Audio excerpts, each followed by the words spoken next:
Joe Rogan Podcast. Check it out. The Joe Rogan Experience. Train by day, Joe Rogan Podcast by night. All day.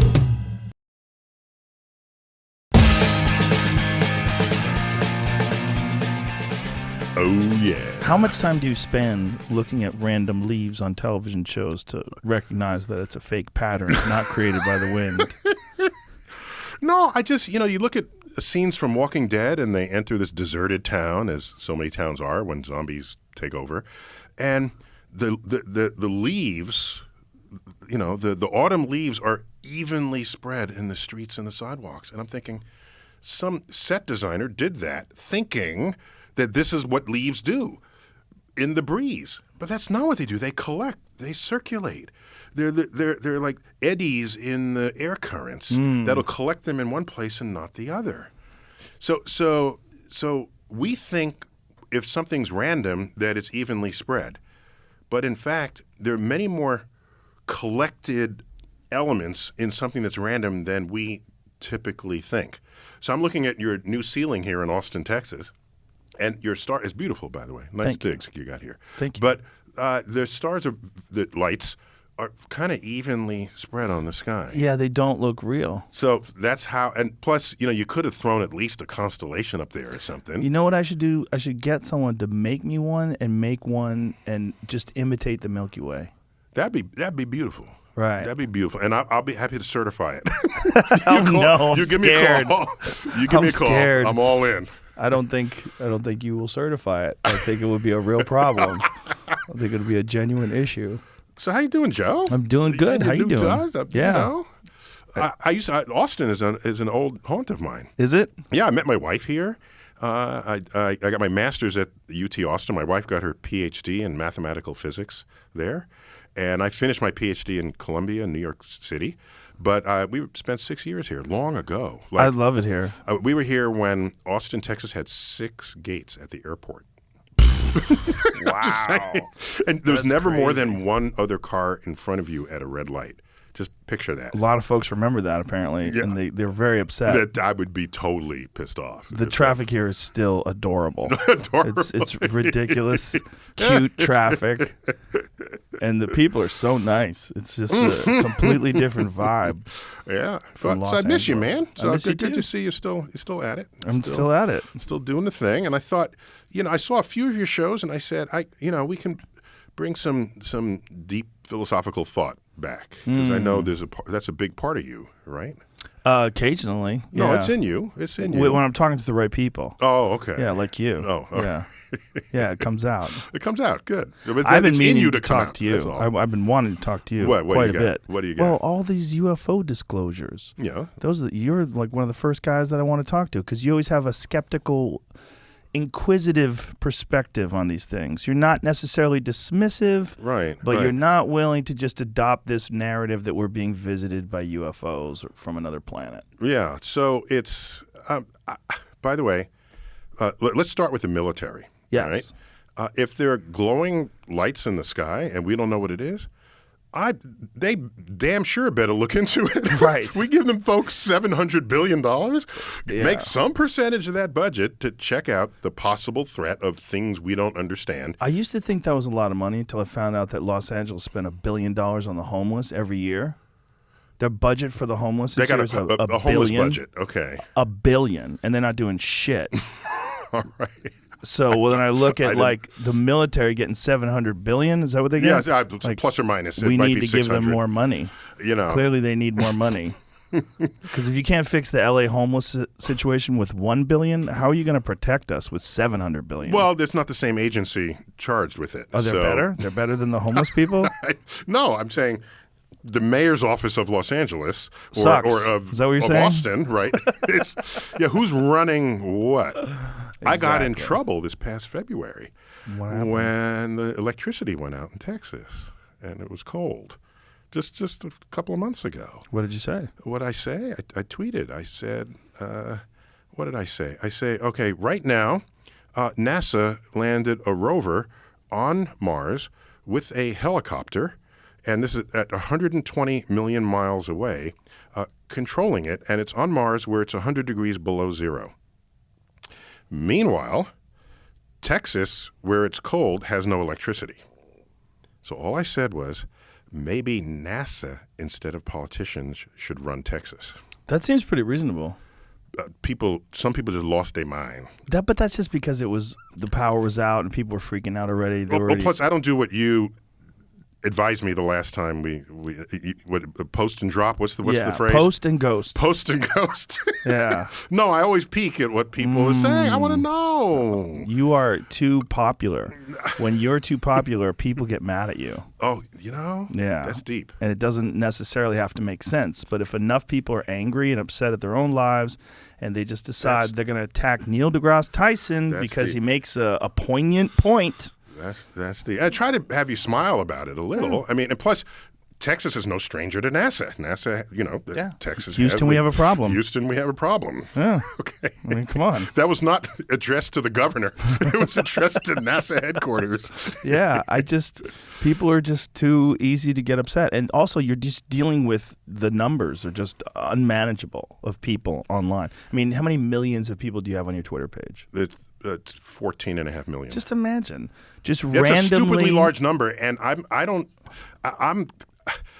still don't understand it because I want to remind people every few days, you realize you're following an astrophysicist. Right.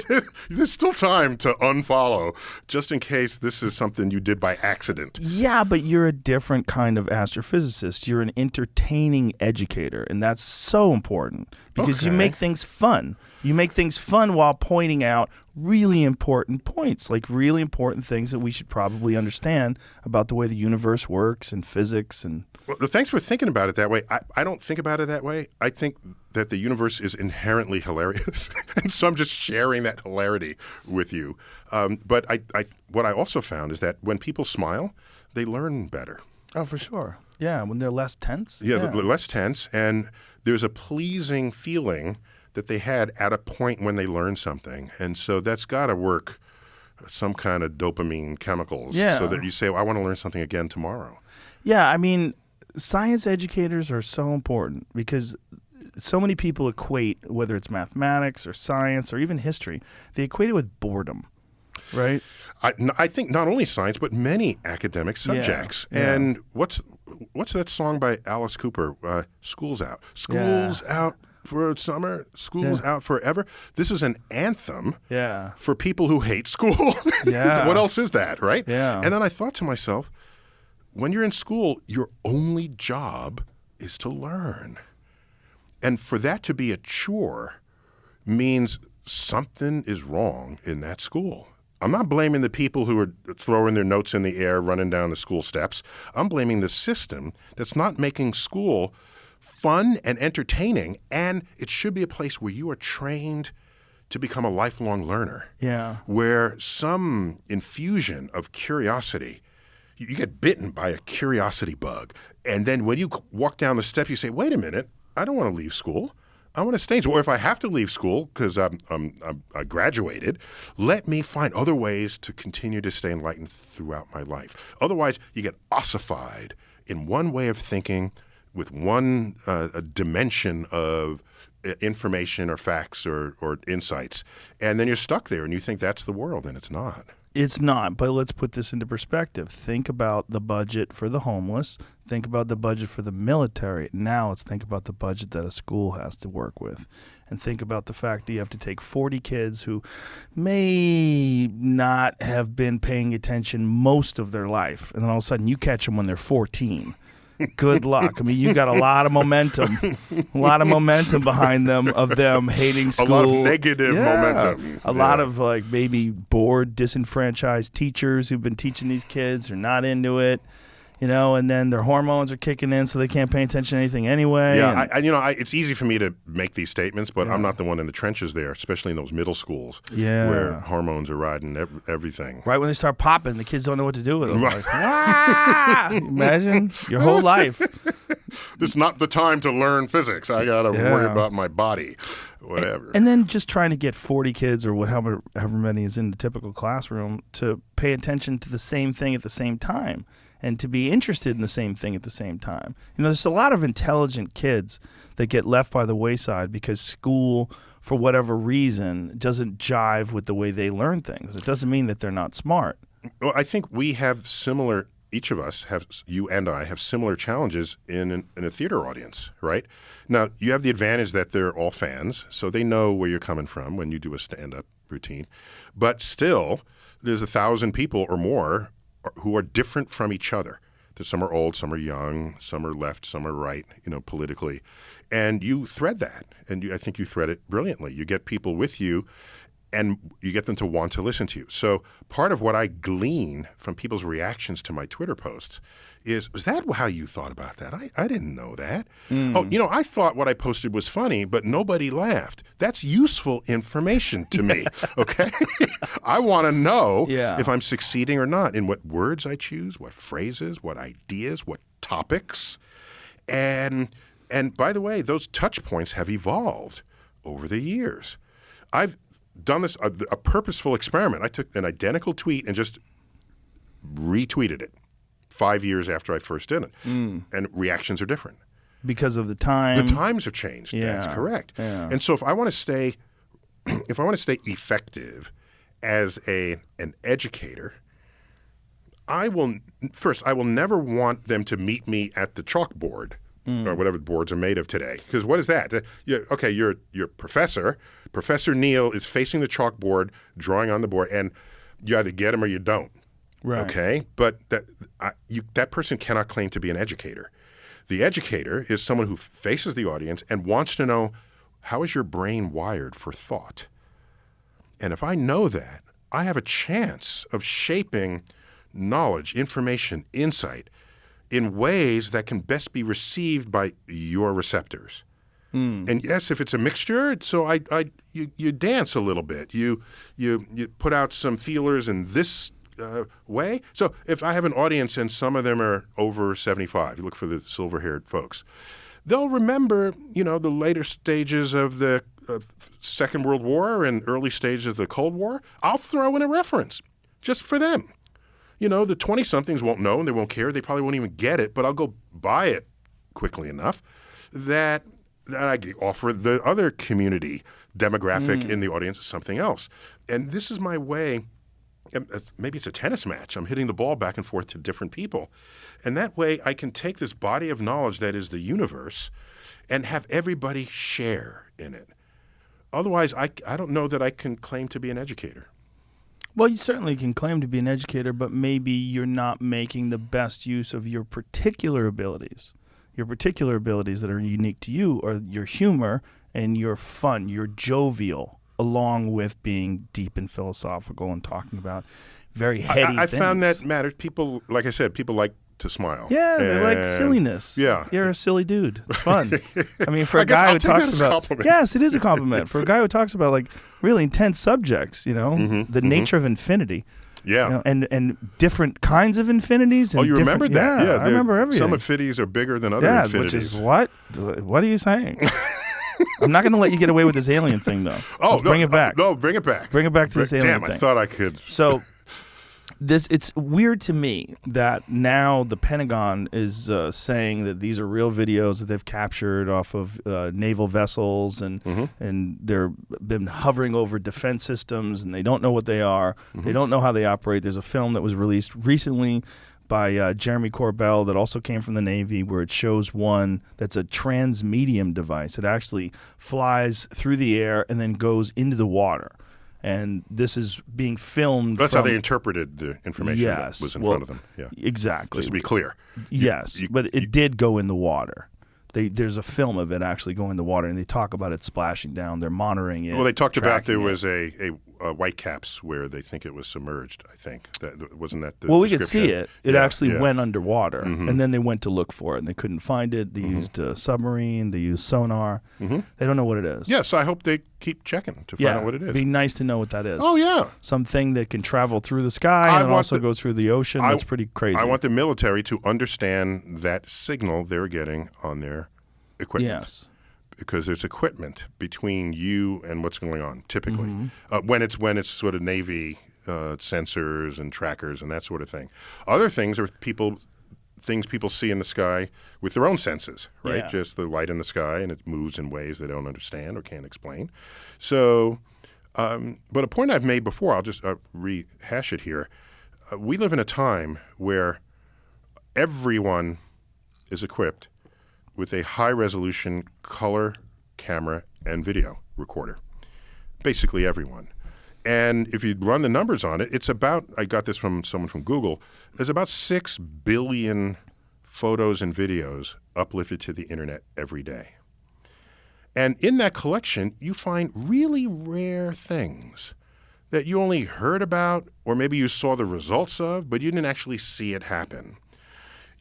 So there are videos of buses tumbling in the winds of a tornado. Now, in the aftermath of a tornado, there's a bus on its side, and so you knew wind took it there. But previously, no one is going to say, oh, that bus is about to lift into the air, Wizard of Oz style, like the house. Let me go in and get my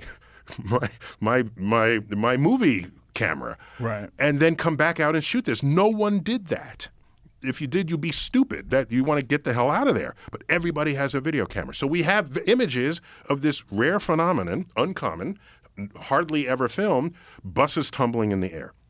We have video footage of animals doing interesting things that we never had video recordings of.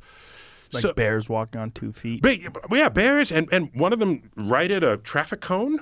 There's a video of that. It was just walking down the street, and there's a traffic cone, and it looked at it, and it was tipped over, and it righted it, and it kept walking. And I'm thinking, wow, this is what bears do when we're not chasing them or when they're not chasing us. This is just a casual, they're mammals, they have large brains, compared to any other kinds of... They're oddly playful, too. Yes, and they love people's backyard swimming pools, apparently. Yeah, and benches. You ever seen them on picnic benches? And they're just chilling on the bench. They lay on benches and roll around on picnic benches? Yeah. So, and in another case, I saw it was a magpie, one of these birds known for how smart it is. There was a full, half-liter, plastic thing of water. It was just water, okay? A water bottle. And it was full. So the magpie goes over and sips out the water. Now the beak is only, an inch and a half long or an inch at most. So it goes in until it can't reach the water anymore. So what does it do? It goes off to the side, gets a rock, just the right size, drops it into the water bottle. It raises the level of the water. Thereby displacing water. Here it is. That is heavy. You've got the video. There it is. And so it comes, and it goes back, and gets another stone, drops it in, and every time it drops it in, the water level rises, and it can drink more water. And it keeps doing this. That's pretty amazing. Okay? And so every time we study animals, they're smarter than we ever thought they were. So maybe for our own ego, we kept building ourselves up, saying how separate and distinct we are as humans in the animal kingdom, when maybe we're not as separate and distinct as we think we are. So now what's my broader point there about that I was making? I just distracted myself. Something about UFOs? Yeah, I know. I was trying to get back to UFOs on that. The fact that we have high-resolution cameras in our pocket and we take videos of things that are very unusual. Exactly. So here's video of a magpie doing Bernoulli experiments on a water bottle. Who would have known that even happened, right? Right. Okay. You can't bring the bird into a lab and maybe you could, but I don't know that anyone did. All right. Here's my point. In the 1960s and 70s, there were many, many reports of alien abductions. People said, the aliens came to me and they brought me in and then they released me. Do you have any footage? No, they took my camera. Or no, they zapped my film and now there's no image on the film. But there were countless stories. Well, now you can stream live from your camera anything that's going on in front of you. So if the aliens come and they want to abduct you, stream it. That would be instantly viral. Oh my gosh. The stuff that goes viral is much less than that. A kitten that jumps to the table and falls, that goes viral? You don't think a video footage of an alien is not going to go viral instantly? But there's none. So I'm just saying, I'm thinking if we were being visited, somebody would have some good footage. If we were being visited, I'm thinking maybe Google satellite images would catch spaceships that are not airplanes moving on our surface. If we were being visited, I'm thinking we'd have something better than fuzzy monochromatic video of objects that apparently reveal themselves only to Navy pilots, right? So one of the reasons is most of these sightings actually occur far offshore in the ocean. And the speculation is this is one of the ways. No, obviously, I'm going to put my tinfoil hat on nice and tight. Do your thing. This is one of the ways that they monitor us. The best way to do it is to do it where they hold their base where no one is around, which is the ocean. No, that's not true. They go in the ocean, they pop up, and they fly out. It's not true. What do you mean it's not true? It's not true. Yeah, nobody lives on the ocean. Yes, that's correct. In the but ocean. It lives down undersea. This is what the speculation Oh, okay. is. It lives down That's undersea. why these transmedium devices have been, Okay. these transmedium crafts have been observed. If you are sure we are being visited by I'm definitely aliens not sure. and you don't actually have really good evidence, then you have to say that. Sure. Well, you know that. You have to say that. You have to say, this is really happening and they're observing us and they're concealing themselves in this particular way. You have to say that. And so Right. that's your way to maintain your alien belief system by saying that. And I don't have a problem with it. Go get them. Mm-hmm. Go get them. But all of what has been put forth as evidence for aliens, to me, is insufficient evidence to excite my interest, my research interest in devoting time to finding it out. But it definitely has excited other people. I have not stopped them. I am not saying defund the military program on UAPs, which of course is just updated UFO. I right? know they like to say that now because there's like a stigma to no, UFO. Yeah, I know. That's just that's a really transparent, sneaky way of no, doing it. No, it's not even sneaky. It's actually, I think it's embarrassing. It's like maybe if we call them UAPs, People take them seriously. People will take them seriously. No, it's just. I'm of the belief that they're probably akin to what we did on Mars. I don't think there's aliens in them. I have a feeling that these things are probes. And I feel like if you just think about biological entities flying through the universe, like why do that? Right. When you have sophisticated technology that's good enough right now from our like relatively primitive in consideration of what we think is possible a million years from now, right? Mm-hmm. But we can send that Mars rover around. We have a helicopter on Mars. Mm-hmm. I mean, there's multiple satellites flying through the universe right now taking images. We can do all that. Yeah, but Why would our we... probes are not targeting the Martian military fighter pilots. Because there's no Martian military.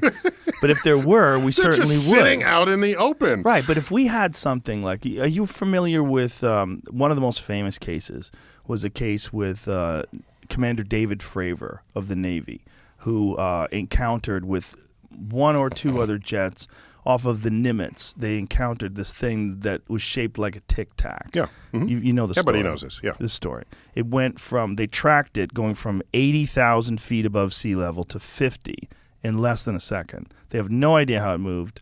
There's no visible propulsion system. Mm-hmm. It was blocking their radar. It was actively blocking tracking. This is what their sensors told them. Exactly. Just be clear about that. And then you're stating information as though it is facts. I'm stating information as Commander I Fravor don't care. relayed That it. doesn't matter. He's human, Right. and we're all human here. But I understand as a what you're scientist, when you're presenting information, you don't say, this thing was at 80,000 feet and it dropped to zero to sea level in 1 second, or whatever it was the measure. Yes.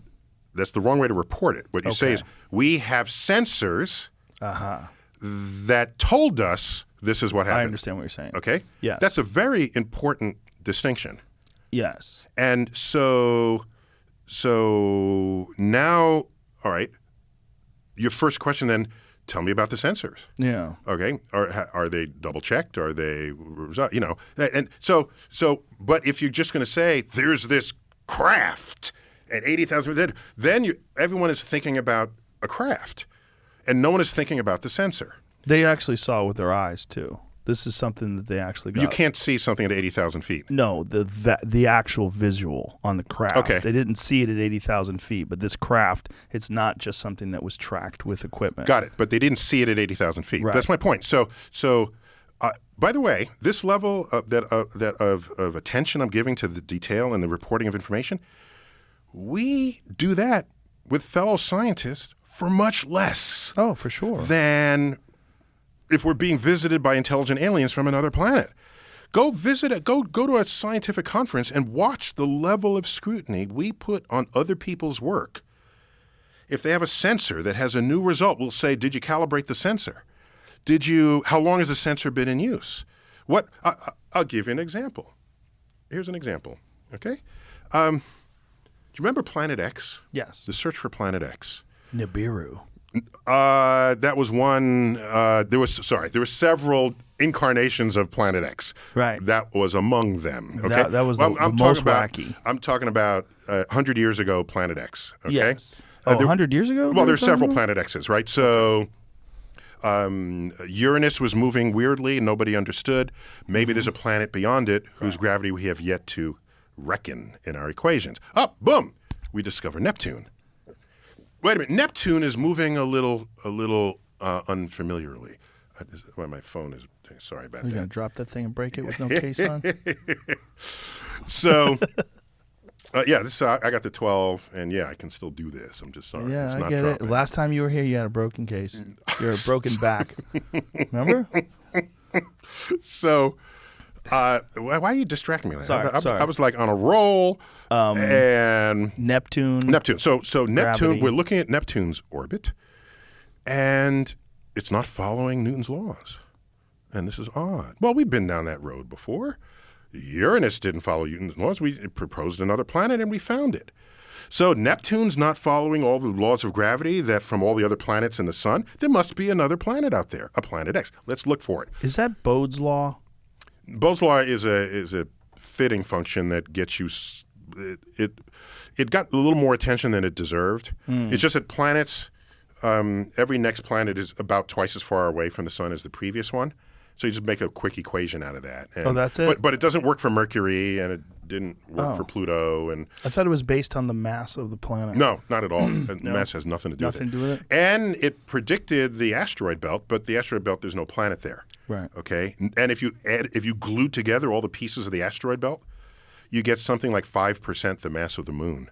So, it gave us the location of the asteroid belt, but that's not a planet. So, Bode's law, it's fun to play with, but, there are limits to how far you want to declare its relevance to the actual universe. So, we're out here at Neptune, and so I said, maybe there's a Planet X. Everybody started looking, including Percival Lowell, all right, back in the 1920s. And he says, I want to find Planet X, because something's perturbing Neptune. So he sets out looking for it, and he doesn't find it. Then he hires Clyde Tombaugh, and he dies, so he doesn't see the results of this. Clyde Tombaugh, he said, I can't find it either. I will just systematically search everywhere. Because if you think something's affecting you gravitationally, you ought to have some idea where it is to be tugging on you in that way. All right? That's not some kind of weird, it's like, you're moving differently. Where must the thing be to tug on you so that you're moving in that way? Right. No one could find such a Planet X. So Clyde Tombaugh said, it's got to be out there somewhere. I will systematically image the entire sky. All right? And you got to do it on multiple nights, because if something's moving, you'd see it change from one picture to the next. He does this, discovers Pluto. Was Pluto where Planet X was supposed to have been? No. Was Pluto the mass that Planet X should have been? Everyone assumed it was. But over the decades, the mass of Pluto got lower and lower and lower as our estimates got more and more accurate. And then we found out that Pluto is 1/5 the mass of our moon, made of half ice. And this is why Pluto got into trouble later in the 20th century. It's not because we had some vendetta against Pluto. Pluto just never belonged in that list to begin with. That's really how you need to think about it. Anyhow, there's still the matter of Neptune's orbit. Pluto did not have enough mass to make those changes. So the search for Planet X continued. So what happens? All right. 1993. A colleague of mine named Miles Standish, Okay? He's probably related to the Miles Standish on the Mayflower. He, as an astrophysicist, looked at all of the data people were using to say Neptune's orbit was crooked. Looked at all the data. Then he found out that at one particular observatory, was it the gearbox or the timing mechanism, had just been cleaned or swapped out. Or there was some, because in the observing log, you write down everything because you just don't know.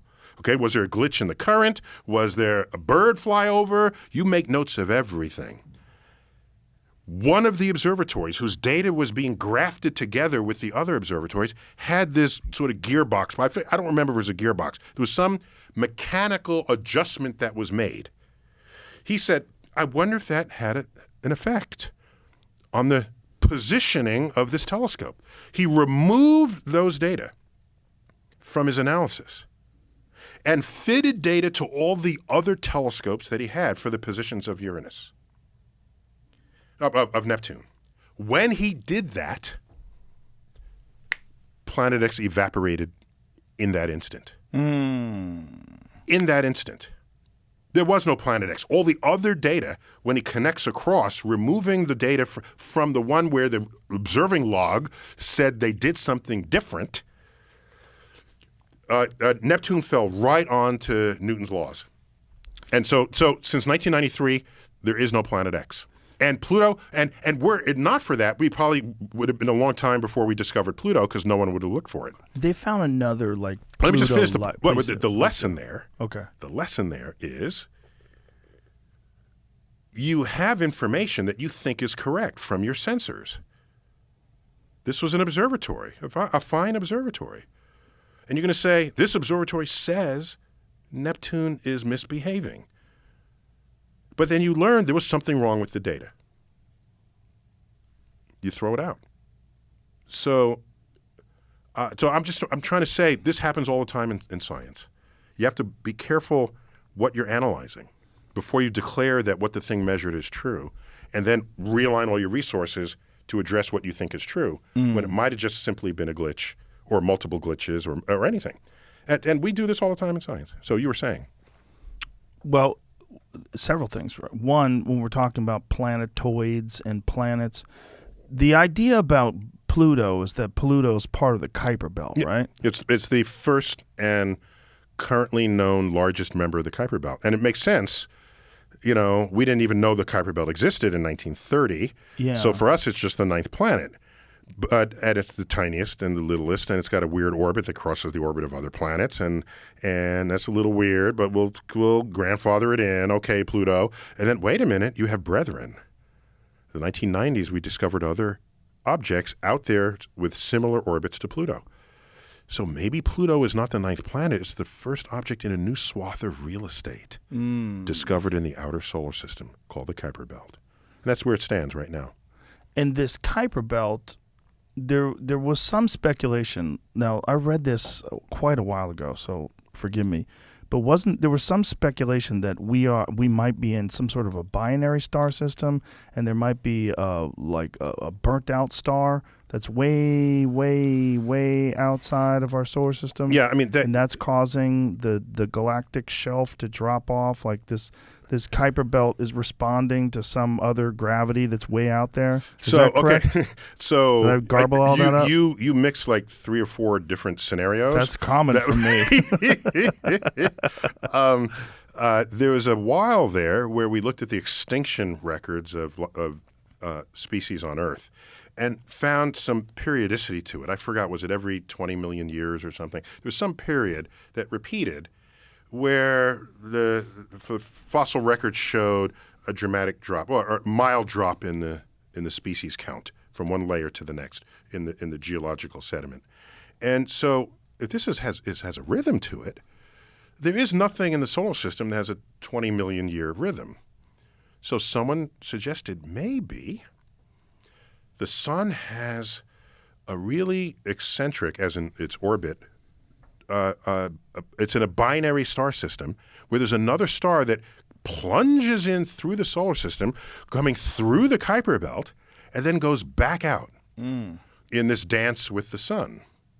So we wouldn't have seen it in our civilization because this is all right. But when it does that, it disrupts the Kuiper belt gravitationally. And if you do that, you will send a rain of comets down, a higher than average rate of comets down into the inner solar system, and then you could render many life forms extinct on Earth, just the way we lost the dinosaurs from an asteroid. So, and they even gave a name for it. They called it Nemesis.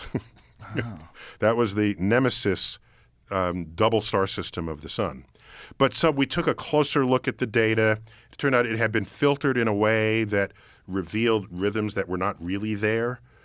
And if it's orbital, the rhythm should be perfect because Newton's law doesn't mess around, and they weren't exactly right. So that concept has evaporated, but it got people going for a while. It got a lot of press attention. And the part about the Kuiper belt, about the galactic shelf, that there seems to be some sort of a drop-off. Okay, so now with regard to another scenario, which got folded into yours, is that our orbit around the galaxy is not sort of a straight circle. I mean, a clean circle. We actually wave in and out of the plane of the galaxy. All right, like if you imagine sort of Nessie, Loch Ness Monster doing that. Okay.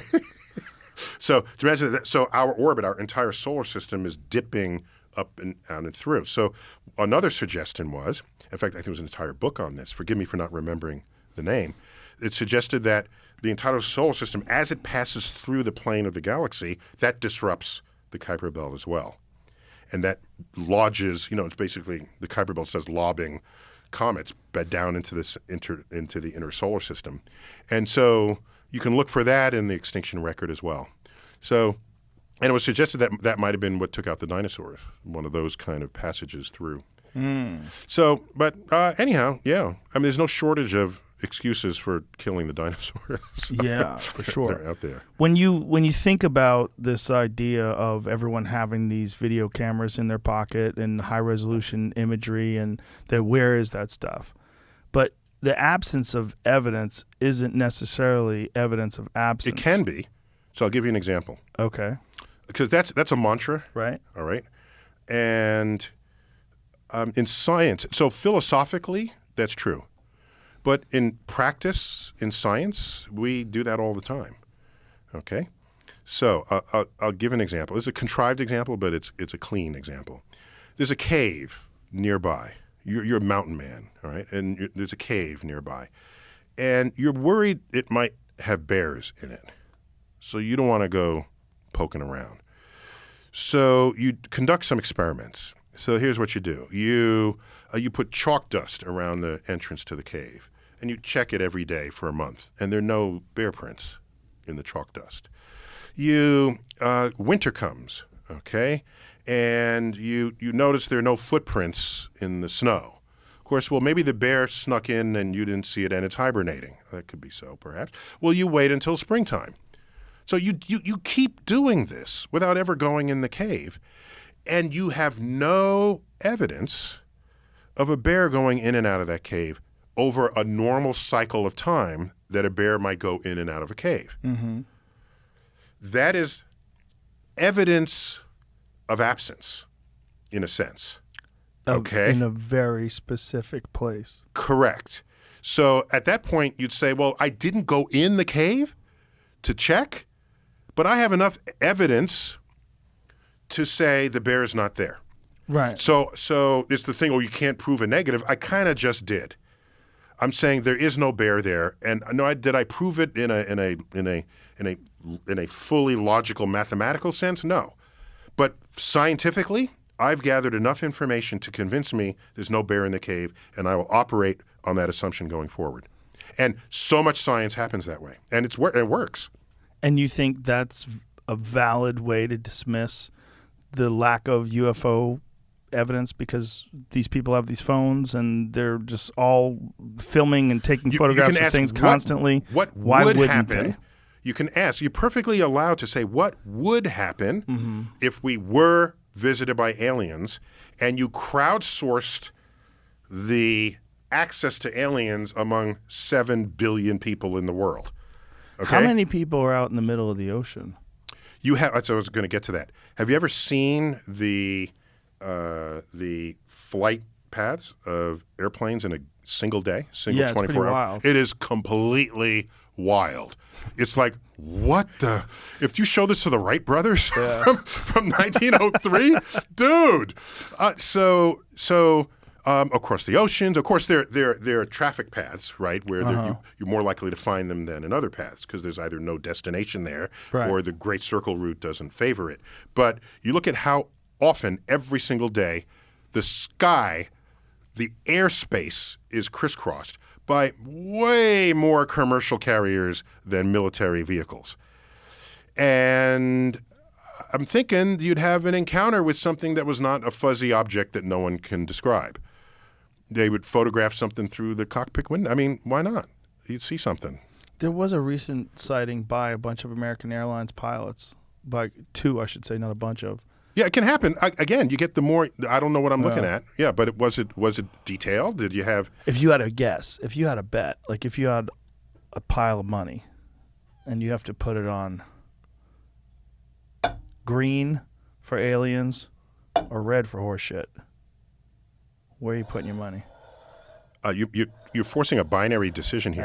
I am. Yeah, We're playing roulette. but I wouldn't call it horseshit. I would say not aliens. Not aliens. Right. I don't think there's things in most of those crafts, but I think those crafts are some kind of drone, and I'm not convinced that they're from another planet. But they think, sure, I don't have. But I don't have a problem with that. And if you, by the way,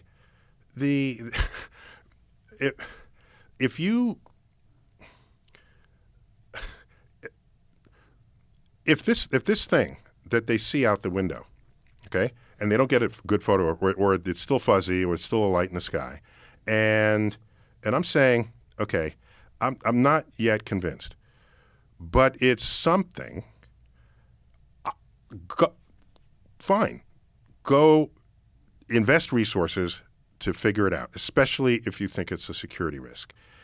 If you want to believe it's aliens, I'm not. If they didn't want us to see them, you would never see them. I'm pretty sure. If they had enough technology to cross the vacuum of space to reach us, that you wouldn't even know they were there. I agree. You just would have no Now, idea. Perhaps the way that they slowly integrate into our consciousness, into our acceptance of their existence, is a trickle effect.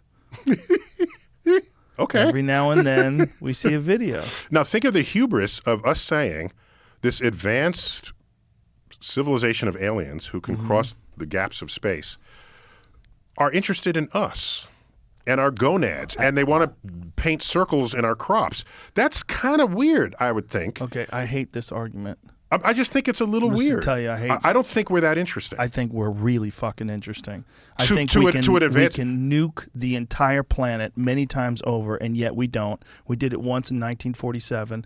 We bullshit each other constantly. We spew out propaganda. We have this bizarre ritual where every 4 years we pick a leader based on a popularity contest. Who you want to have beer with. We're constantly involved in murder and rape and genocide all over the world. We choose what things to pay attention to, what not to pay attention to. We celebrate people who pretend to be heroes in films and television, and we barely know scientists who win Nobel Prizes. We're fucking fascinating.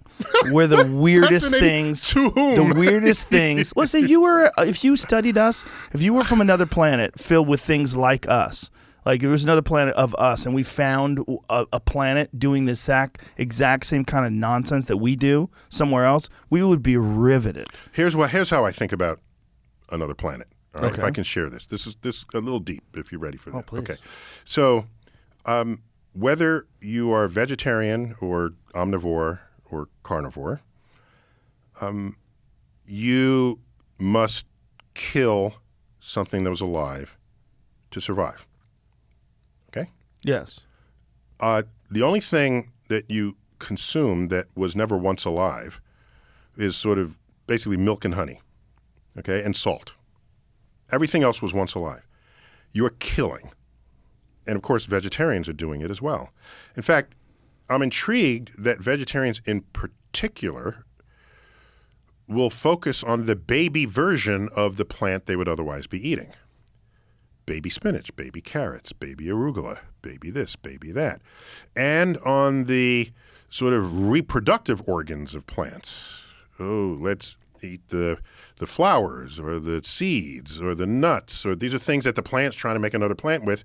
You collect it and eat it. So now imagine a civilization from another planet that is entirely energized by photosynthesis. Just imagine that, okay? Maybe they have what we would call an animal, but their entire skin photosynthesizes, okay? So all living creatures on that planet consume sunlight from their home star, okay? And so they say, I want to explore the galaxy. And so they build a spaceship and they come to Earth. And what do they see? Humans and other animals killing to survive, inventing means of mass murder of fellow other life forms on their planet just to survive. They would consider us astonishingly, inexcusably, bewilderingly barbaric for having done so. And I don't think they would be interested in us. I think if they really are using photosynthesis, they're plant-based creatures, they're probably going to be so tired all the time, they're not going to have the will to travel through the universe. You are confusing the vegetarian with the plant life. Oh, it's different? Yeah, that's right. You're confusing. Oh, well, plants themselves. They don't go anywhere. Oh, man who wrestles elk and but plants themselves rips out its heart and bites from it.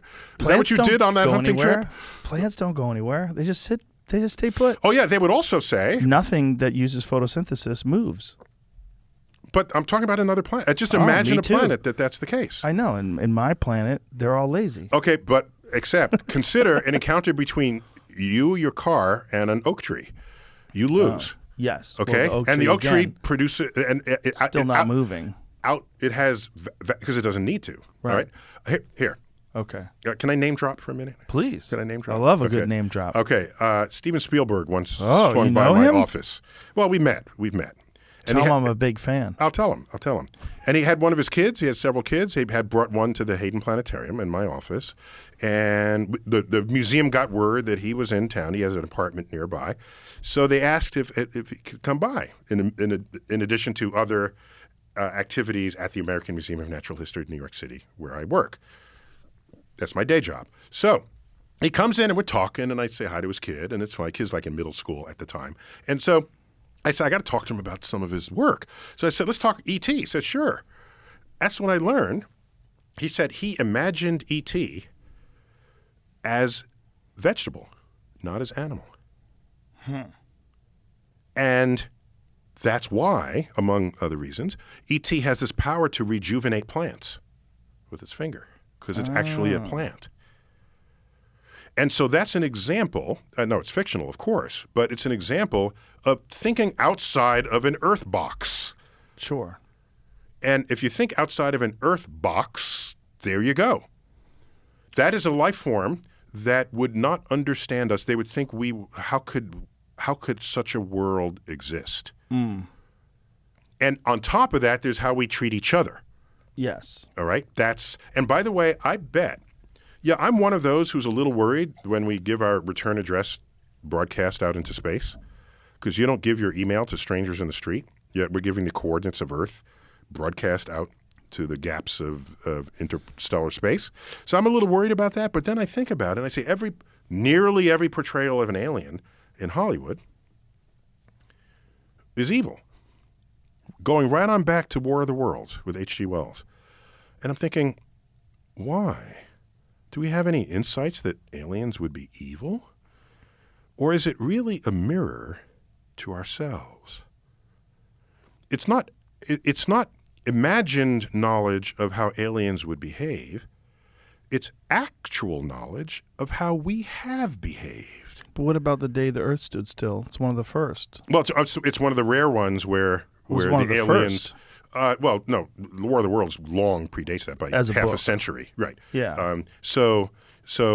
But on balance, the aliens are evil. Okay, that's all I'm saying. Yes. And so we are. I see those portrayals as unwitting mirrors of our own conduct, because an alien coming to Earth has a greater technology than we do. Period. That's just end of story. So, how has it gone on Earth? Anytime one civilization with higher technology encounters one with lesser technology, it has never boded well for the society with lesser technology. They've been enslaved, killed, put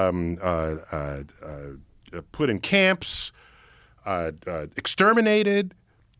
So I think we fear aliens because, in fact, we fear ourselves. We fear what we would do if we had the capability to go to another planet like they do to us. I think we do that unwittingly. Yeah. That's what's manifesting in our storytelling. I think it represents what we see out of human beings. Sure. Yeah. Definitely. That's so getting back to the UFO reports and sites, the headline I saw recently says, Pentagon confirms UFOs are real. That title has no meaning. Well, it gets me happy. Well, no, it has no meaning. I know what you're saying. Yeah, it just has no meaning. It's unidentified, so unidentified things are real. Yeah, of course. That doesn't mean anything. It doesn't mean they're anything. aliens. Right. If the title said, Pentagon confirms UFOs are actually aliens, that is a headline. Right. That's a good headline right there. But that's not what anybody can report. What do you think this whole ramping up of all this information is? All the videos and all the conversations about it, and the article in the New York Times. Yeah, it's part of what the Trump set into motion. I mean, the landscape was ripe for it, but by the way, was it UFO sightings went up during COVID? I think because everyone was home bored with nothing to do, and you'd go out and look up. Makes sense. Yeah, there's a lot of cultural statistics related to the frequency of UFO sightings. But Trump, just before he left office, he slipped something into the COVID relief bill, as they do so often in Congress, where you agree with the rest of this, I don't agree with that, but I want to get it through. So he put that in? Yes. Well, the under his UFO administration. Disclosure? It's under his administration. The full disclosure. Within 6 months, he wants all federal agencies that collect information on unidentified sky objects to put together reports and deliver to Congress within 6 months.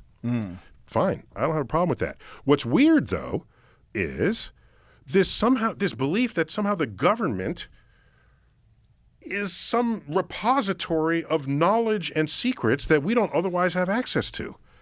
That's not the kind of country we live in, nor is the government that competent, right? So, yeah, they try to keep secrets, and they keep many secrets. They tend to be of the uninteresting kind. But if you have an interesting secret, if you're stockpiling aliens and you're telling me the secretary, the admin, the janitor, that they're not sneaking out an iPhone photo, really?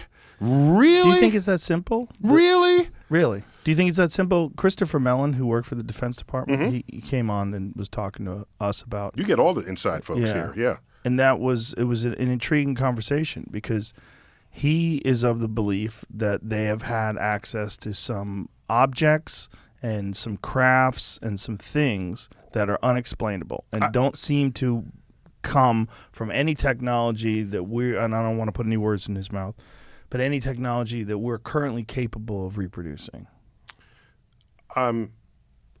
Okay. I mean, he might have seen something that the military was actually working on that would be mysterious to someone who is only familiar with unclassified propulsion systems and the like.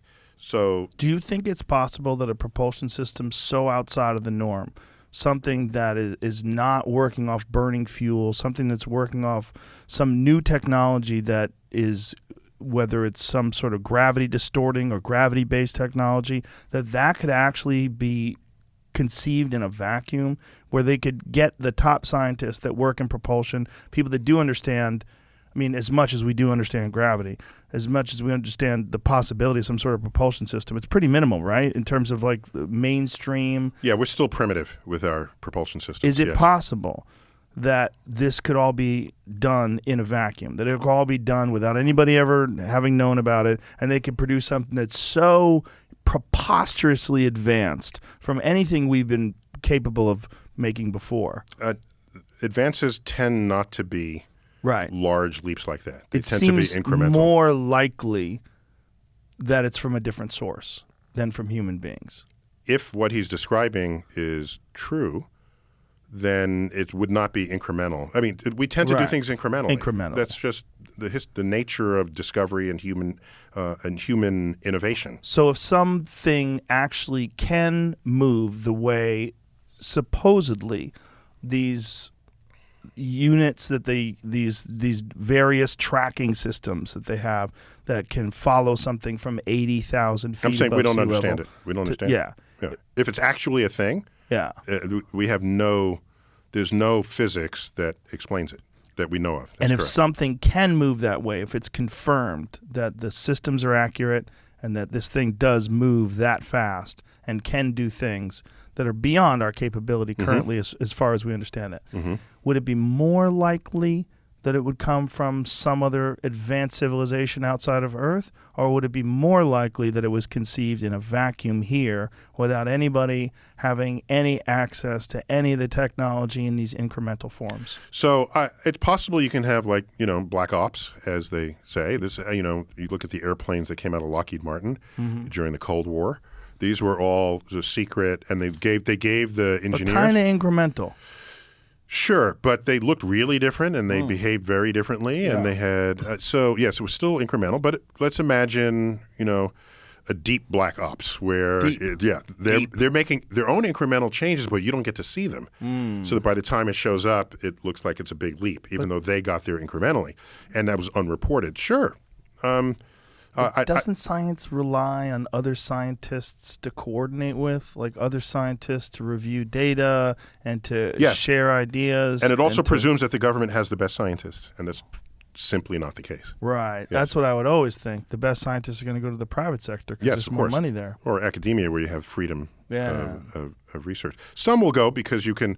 There is money in the military, but you're forced to work on projects that might not be the most creative investment of your own energies.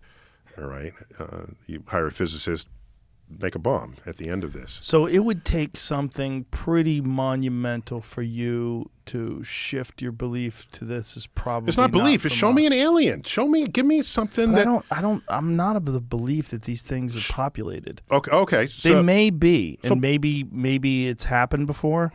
But when I'm hearing about these things flying around and I'm seeing what we're doing on Mars, I'm like, yeah, it's a better version of that. You know what is a much better story to me is the Transformers, the origin story of the Transformers. They're cars and then they become robots? No. I don't claim to know the whole franchise, but the little bit of it that I know. By the way, they had an error in one of the movies where they're coming to Earth and they go by the moon and they see the Apollo site? Yeah, they see the Apollo site and the landers there. And it still has the pod that carries the astronauts. Oh, whoops. Yeah. That's not that return to the command module that when they came back. They should just see the base. Yeah. All right, but it's not as interesting. All right, so that was either on purpose or it was an oversight. So the claim is they were found and came into the Arctic or wherever. No one saw it happen except the military because we're monitoring the Arctic because that's where rockets get. We're on the case here. Then they get captured and we want to mine them for the technology that's in them. But we want to do it in a way nobody knows. So where do you do this? Oh, let's build a dam. So the Hoover Dam was the cover project for the analysis of the Transformers that we had captured. And then so Hoover Dam was 1920s, right? When was Hoover? 1920s into the 30s. Beginning in the 1930s, we catapulted. Quantum physics was invented, lasers were invented, miniaturization of electronics was invented, and it was all claimed to be traceable to this new technology that we reverse engineered, beginning with that research lab built into. I thought that was brilliant. That was a brilliant way to say that. Or humans are smart, and we invented that ourselves. Yeah, I never watched the Transformers, man. Okay. I'm just saying. It's okay. It was a clever weaving of a story, of a science fiction story into our culture. I thought it was a brilliant. Yeah. The rest of it, no. When they're fighting each other. Yeah, it's stupid. I'm Optimus Prime. No, I'm not doing that. It's ridiculous. No, and then you're a sports car on the side? No, I'm not. Yeah, I'm not. fuck out of here. I love a good alien movie, though. I think my favorite is John Carpenter's The Thing. That was a good one. I got to go back and That's check one where that one out.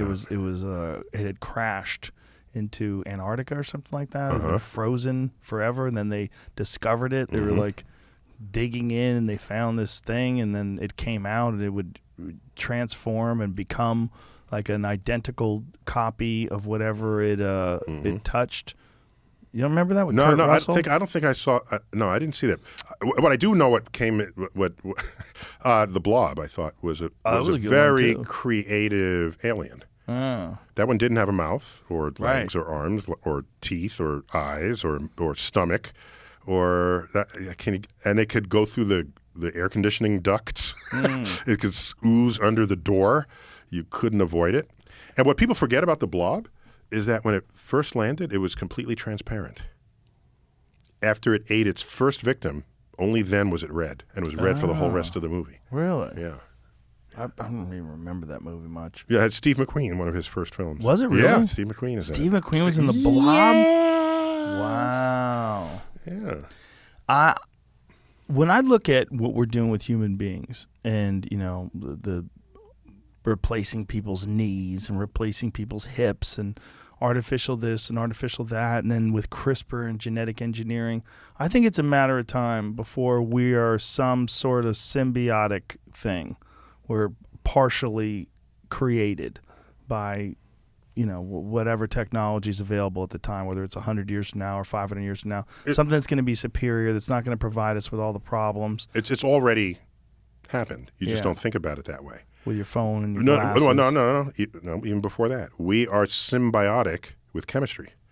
You're living twice as long. Better living through chemistry.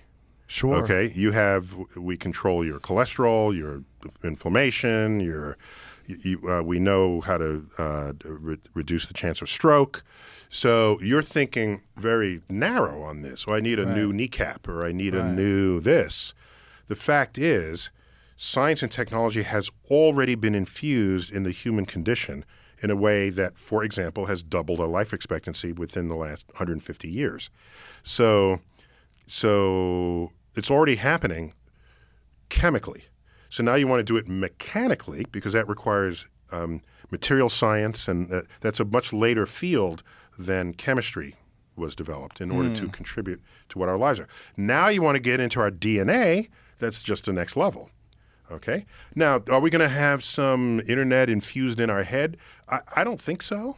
But that's what Elon's working on. I don't think. Why would you do that when the entire internet is in your palm of your hand Because in your smartphone? You have to touch that stupid thing. You might drop it.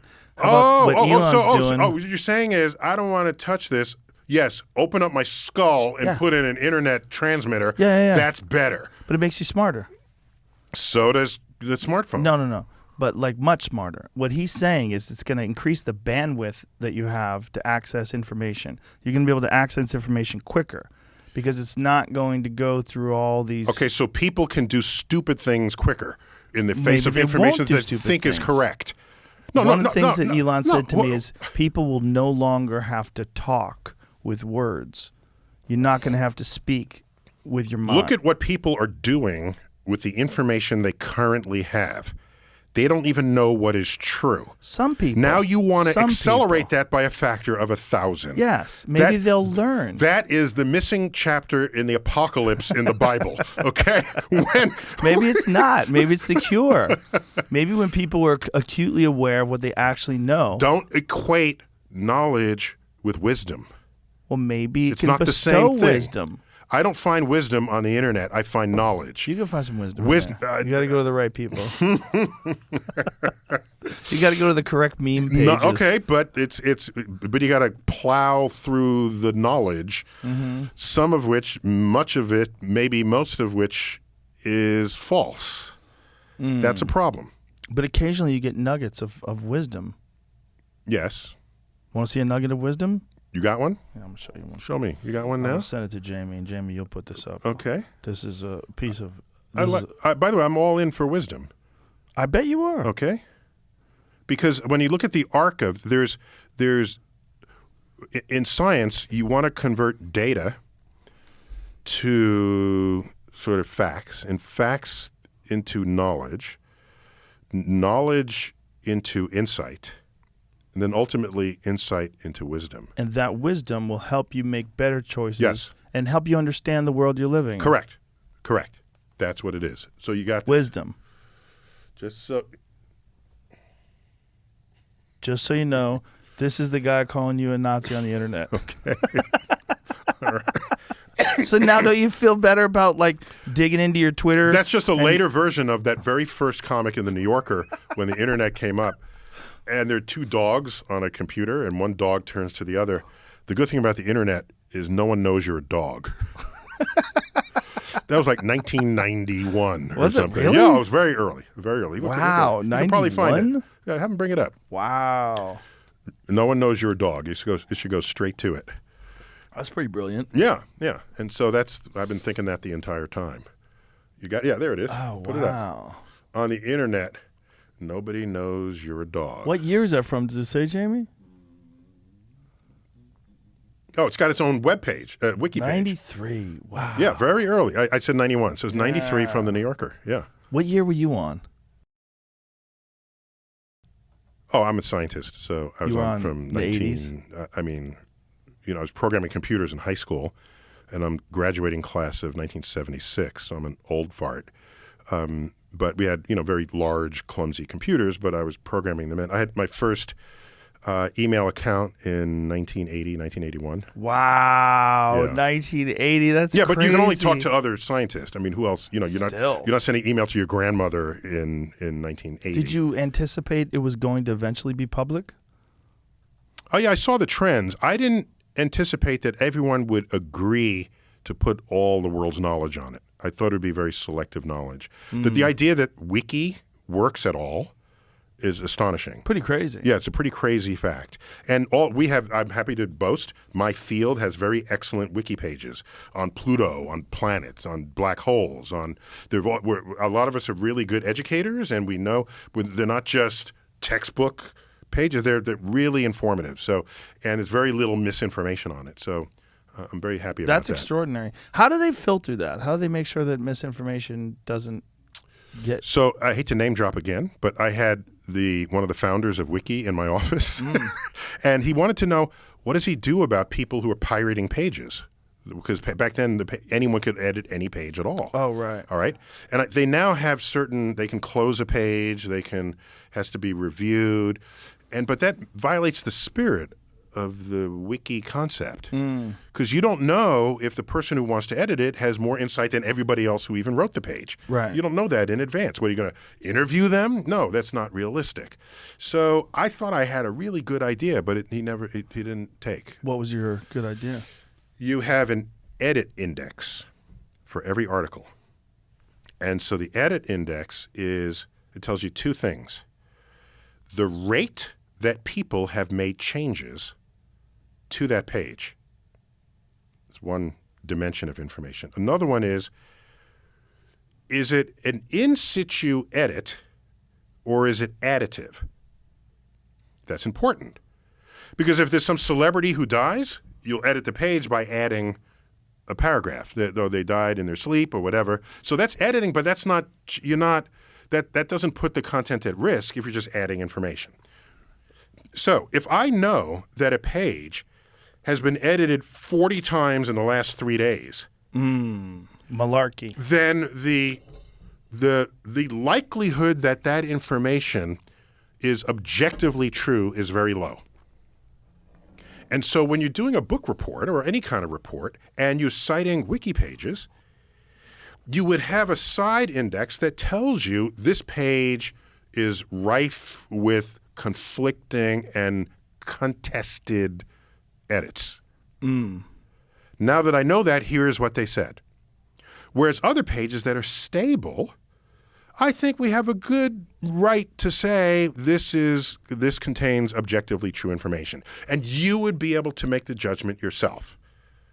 And it'd be easy to track that on a computer with all the edits. And you'll know, did someone just correct spelling? You Right. would give the nature of what the edit is. And I thought that research is, if you don't know what the answer is, let's at least know how controversial the information is. This brings up an interesting point, because one of the things that we're talking about when it comes to technology, we're talking about improvements in the way the human brain works with a symbiotic relationship to whatever Neuralink or whatever new technology is invented. Oh, that's what he wants. That's beyond Neuralink. Yeah, that's what he wants. What would be great is if we knew what was true. However crazy I think that idea is, I'm not going to stop him. You're not going to stop him. No, I don't want to, because But you're not going to stop him. You need a little bit of crazy. You do. To move the center mass of society in new directions. So that dude's got a lot of crazy. So I'm an Elon fan. Yeah. Yeah, me too. He's going to do it. No, And well, I'm going to probably get a hole something in my head and stick it in there. I want to see what's up. But I'm going to be a late adopter, though.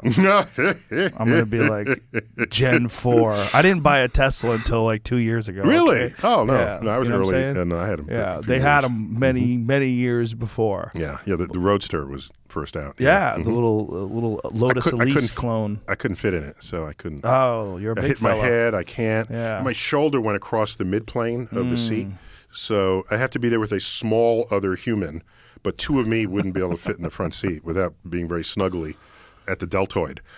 If we could come to a point where technology could eliminate deception, how much more information could be shared and how much more could we understand? What I don't know is, if we cannot eliminate deception in ourselves, either self-deception or purposeful deception in others, I don't see how we can program that into our technology.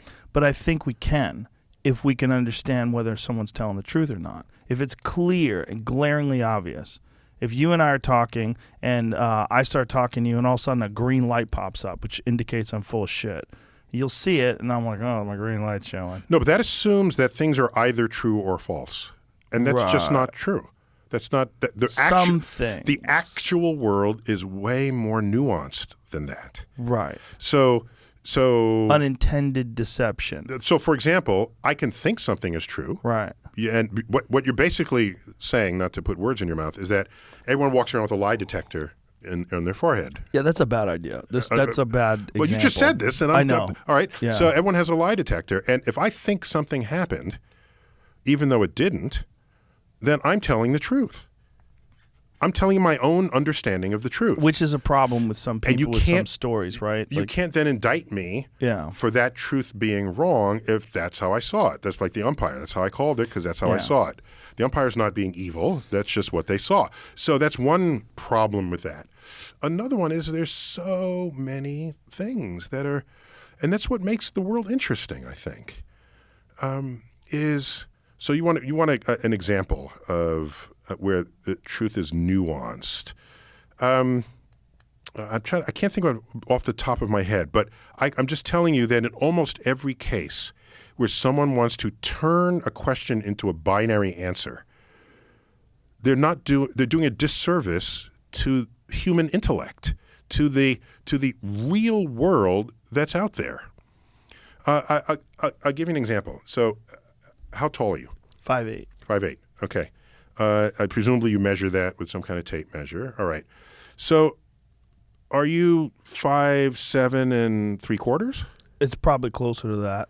Okay. I'm shrinking. Oh yeah. Okay. All right. So maybe you're 5'7 3/4". So, are you 5'7 1/16 of an inch taller or shorter than 5'7 3/4"?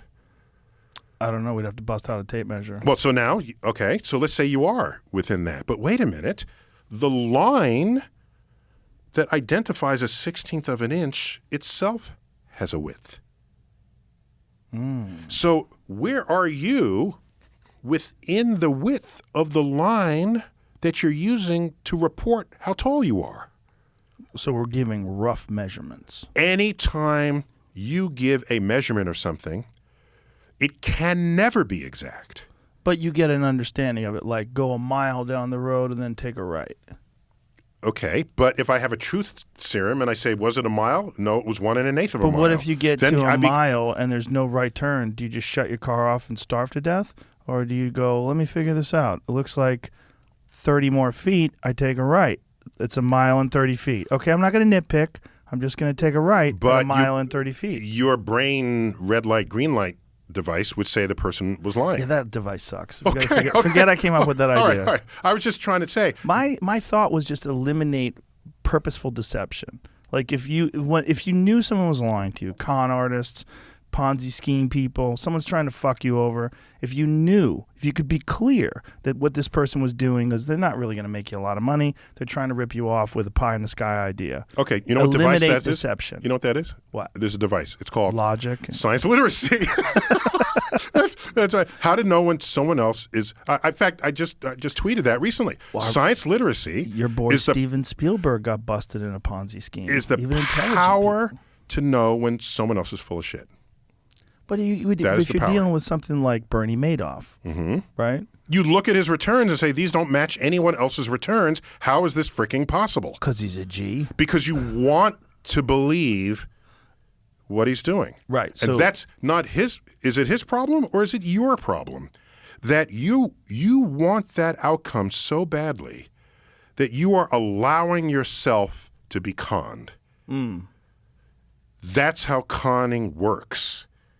So, as a scientist, you can never be too invested in an outcome because it warps your capacity to judge what is true and what is not. Was Bernie Madoff's return substantially more impressive than anyone else who was doing it legitimately? From what I read, that wasn't the point. The point was, it's not that his returns were much higher than everybody else. They were consistent. They were consistent. 10%, 15% every year, whatever it was. And everyone else was fluctuating, sometimes getting negative. He was always in the positive. Or when everyone else was negative, he had low positive. So, of course, you'd bring your money to him. So he has some magic insight into the marketplace that no one else has. Well, do you know how the statistics of trading works? Do you know, it's possible you can be lucky a few years in a row, but to do it for 10, 20, whatever long he was at it? Right, but wouldn't it be easier if you just could clearly see deception? Like the idea behind any of these technologies is they're going to improve the way human beings communicate with each other. Maybe he believed he was doing the right thing. I don't think he did. You don't think he did? No, I don't think he did. I've heard interviews with him. He sounded like a pure sociopath. Okay. He really did. Yeah, I mean to laugh, but there's a lot of cost in that. Horrible cost. So you turn a blind eye to the possibility that what you want to be true might not be true. And that burden of rationality falls just as much on the victim of that scheme as it is on the person perpetrating the scheme. I think in a free society, you have to arm yourself, equip yourself. And it's not just logic. Logic is overrated, I think. My favorite paintings in the world could not have possibly been drawn via logic. There's a creative spark that comes from nowhere. That, the painting Starry Night on the back of my phone. Is this logic? No. Is that what he saw? No. Although I can identify the day and the time of day when this image was in his head that he painted. Because you know the geographical location. No. Even without knowing I could find out what latitude it is, and it turns out it corresponds with where he was.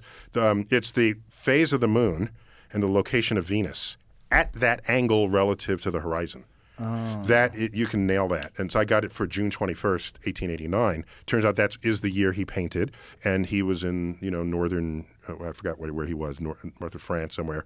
And so I can recreate that. But so there's some basics of it that are factual. The rest, clearly, the sky doesn't have curlicues in it, all right? And I'm told where he painted this, there is no town, because there's a town in front. So he made up a lot of stuff that's in this picture.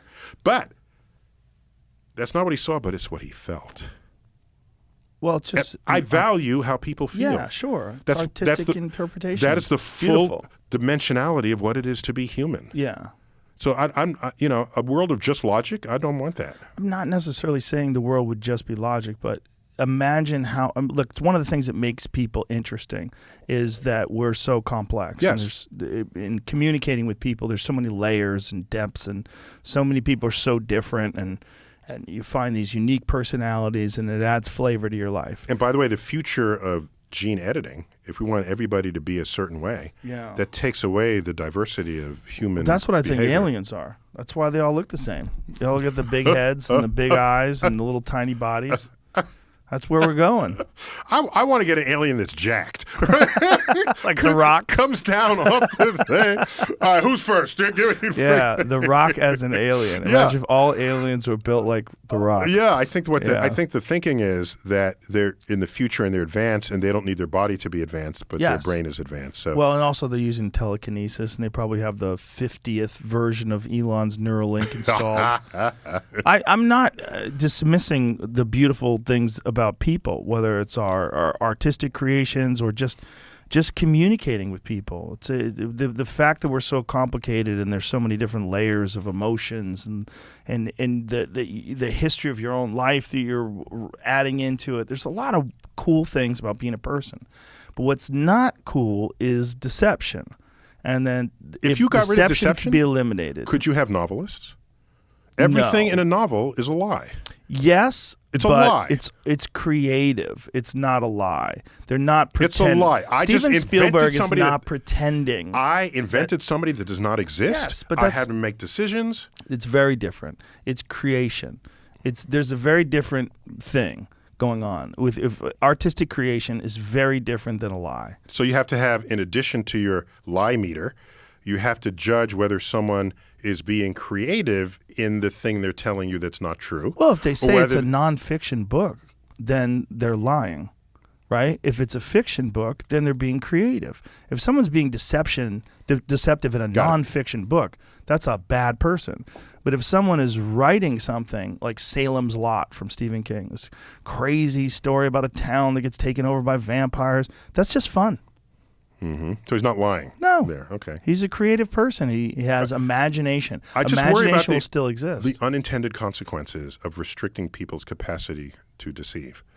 Ooh. Is there some fallout from that we don't anticipate? I think there's a fallout from everything, right? Yeah, there is. Yeah. Every time we create pesticide, we fuck someone's endocrine system up, right? There's always something that depends on what the pesticide's made of. Right, but yeah, you know what I'm saying? Like there's a lot of unintended consequences to a lot of things that we do that are ultimately done for good but turn out to be really bad. Right. That could be the case. By the way, and there's also the reverse. Yeah. Things that were done for bad that turn out to be good. Yeah. That's where wisdom comes in. Yeah. I think so here's another I wanted to I don't want to miss the opportunity of discussing questions that have no answers. Ooh. So make sure we have time for that. Okay. Okay. Yeah, some of them don't have answers, right? Because some questions don't have meaning, even in the questions themselves. Give me an example. Oh, no, but I jumped ahead. I wanted you to finish your point. Oh, but this is a good one. I like where you're going. I just think that if technology, to go back to it, and we'll come back to the questions, if technology continues to advance in the direction that it's going, it seems to me that one of the things that's happening is the distance and the distance between us and information is getting smaller and smaller. Our access to information is getting greater and greater. And that as this time goes on, it's going to be more integrated into who you are as a person, whether it's through Elon's creation or someone else's creation. Once that happens, I could envision a language that's being used through which we can communicate with each other that Elon was discussing when he said you're going to be able to communicate without using words. That once that happens, you're going to be able, whether it's 100 years from now or 1,000 years from now, whatever it is, you're going to be able to display or to communicate with pure intent. You're going to be able to do things without I get it. Our ability to use personality and charisma and language and to be more articulate and impressive in the way you talk, to have a different impact on the way a person receives your thoughts. Instead, it'll be purely your intent and your thought, purely your thought process. Allow me to ask, suppose that is possible, why would you want to do that? Why wouldn't you want to be living in a tree throwing poop at the other chimps? Those are the good old days. The good old days when we were in the trees and we didn't have fire. We had to catch our rats and eat them alive. In fact, we got very good at throwing things, even if it started with poop. We're the best throwers of any species there ever was, ever. And they think that might have contributed to us becoming what we are. Ever. Right? So just because we can extrapolate to a thing doesn't mean that's the thing that's going to happen. True. So I'm old enough to remember the 1950s and 60s. People were imagining the future, the home of the future. Well, technology was automating things. So everything was a button. So the home of the future was just a button. And then people imagined that the future evolution of humans, we'd grow a big index finger because you had to be pushing buttons all the time. Right. And now, no, we don't have buttons all over the house. Not really, okay? That's not the thing. Well, we have the remote control. I guess that's buttons, but the button can do 1,000 different things, right? Depending on how it's programmed. So there are things that, take a look at computing. There was an era where the bigger a computer was, the more powerful it was, okay? Let's go right up to 1968, 2001, A Space Odyssey. This is imagining a world in 2001. Oh, computers will be really big then. There's that one big computer in the center of the ship. Oh, no one imagined that you'd have something more powerful than that on your hip. Yeah. No one thought that way. Or on your wrist. People imagine the future where we have motorized sidewalks and monorails and everything. And what we didn't get was we thought energy would cost nothing. So we imagined a world with transportation, motion, and actions that all require energy to enable. And those worlds came out of the heads of people who extrapolated forward. And they did not understand that the real action was in information. Information is what became cheap, not energy. And when information becomes cheap, I have the world at my fingertips, even though I still have to walk down the sidewalk and it's not a motorized pathway. Yeah, that's the thing they never saw coming in any of those. Didn't see it coming. They didn't see the internet coming. Information would be cheap. Right. And so I'm not one to just take what's going on now and extrapolate it and say everyone is going to be living that differently. Because other things come in from the side that you don't anticipate. And when they come in from the side, it is not an extrapolation of what you're doing now. It is something you didn't even imagine. Because an innovative, creative person looks to the left, looks to the right, and says, I can combine these into something that's completely new that no one even imagined. So that's how the future unfolds. So extrapolating, you get the first couple of years correct. 5 years, 10 years out, you are completely off. And you said 500 years, 1,000 years. Let's shorten that a little bit. Let's say 30 years. You say, no, that's not much. We need more time than that. Ask yourself. Let's go back to 1960. We didn't have a spaceship. United States did not have a rocket to carry people that wouldn't blow up on the launch pad. Okay? We weren't there yet. 30 years later, it's 1990, people have laptop computers. And we've been to the moon 6 times over. 30 years. So, when I think today to 30 years from now, I'm saying I don't know that I can predict anything, but there's some things that I know are going to happen in the next few years. Self-driving cars, it's going to take over like that. Why? Because you replace your car half the people replace the car every 5 years. So in 5 years, if I have a self-driving car and all the HOV lanes are now reserved only for self-driving cars, that's the next car you're going to drive. Do you drive one? Do you drive a Tesla? I have a Tesla. Do you ever do the self-driving thing? Never. It's awesome. Yeah, no, I don't. I'm not. It scares me, but I'm not ready that for little it. button, doo-doo. Yeah, I'm not ready for it. And that's equipped. Itself. I even paid a couple of dollars, the Me extra too. dollars to get Yeah, that. No, I'm not ready for it yet. But don't be scared. Jamie, do you use it? Sometimes, yeah. No, I'm not ready. I'm not ready for that. Most of the time, I don't, though. Honestly. But I'm ready culturally for it. Yeah. Yes, it'll save 30,000 lives a year. All right. So this is, and no one's going to drive home drunk. And a self-driving car, when it changes lanes, it tells the other self-driving cars, I'm going to change lane. It parts the traffic for it, and it then opens into a lane. Okay? This is the kind, and it can go 90 miles an hour, separated by 5 feet in front and back of the car. Let's not do that. No, because you're thinking of your own reflexes and not that. I'm thinking of things going wrong. Every now and then you see one like that hits like a tire iron that's in the middle of the road. That could happen. However, another car would have seen it. I'm in my Tesla. I come up to a road. The Tesla tells me on the screen, changing suspension because of a bumpy road ahead. I say, how's it know it's a bumpy road ahead? It gets there's a clearinghouse of this information. Some other Tesla went on that road and figured that out. My Tesla went on that road before it and figured it out, okay? So the shared information becomes hugely valuable. And yeah, you might have the tire iron in the road, and so 5,000 people a year die rather than 35,000 people. We got to wrap our heads around that one this time around. My analogy to this is we used horses for thousands of years. Yeah. Now you go from 1910 to 1930. 1930, you can't give away a horse. Not in urban areas, no. Isn't that crazy? Within 20 years, we went from horses and an entire industry that supported the horses, the buggy whips, the carriages, the stables, the Blacksmiths. foods, the blacksmiths, an entire industry vanishes within 2 decades, basically within 2 decades. And you're going to tell me when are automatic cars come? We already have them, and we just, when it's ready to go down, it's going down. My kids are 20 and 24. They don't want to know how to drive. They can't wait until the self-driving cars. They want nothing to do with it. And by the way, you might say, but how about people who love to drive?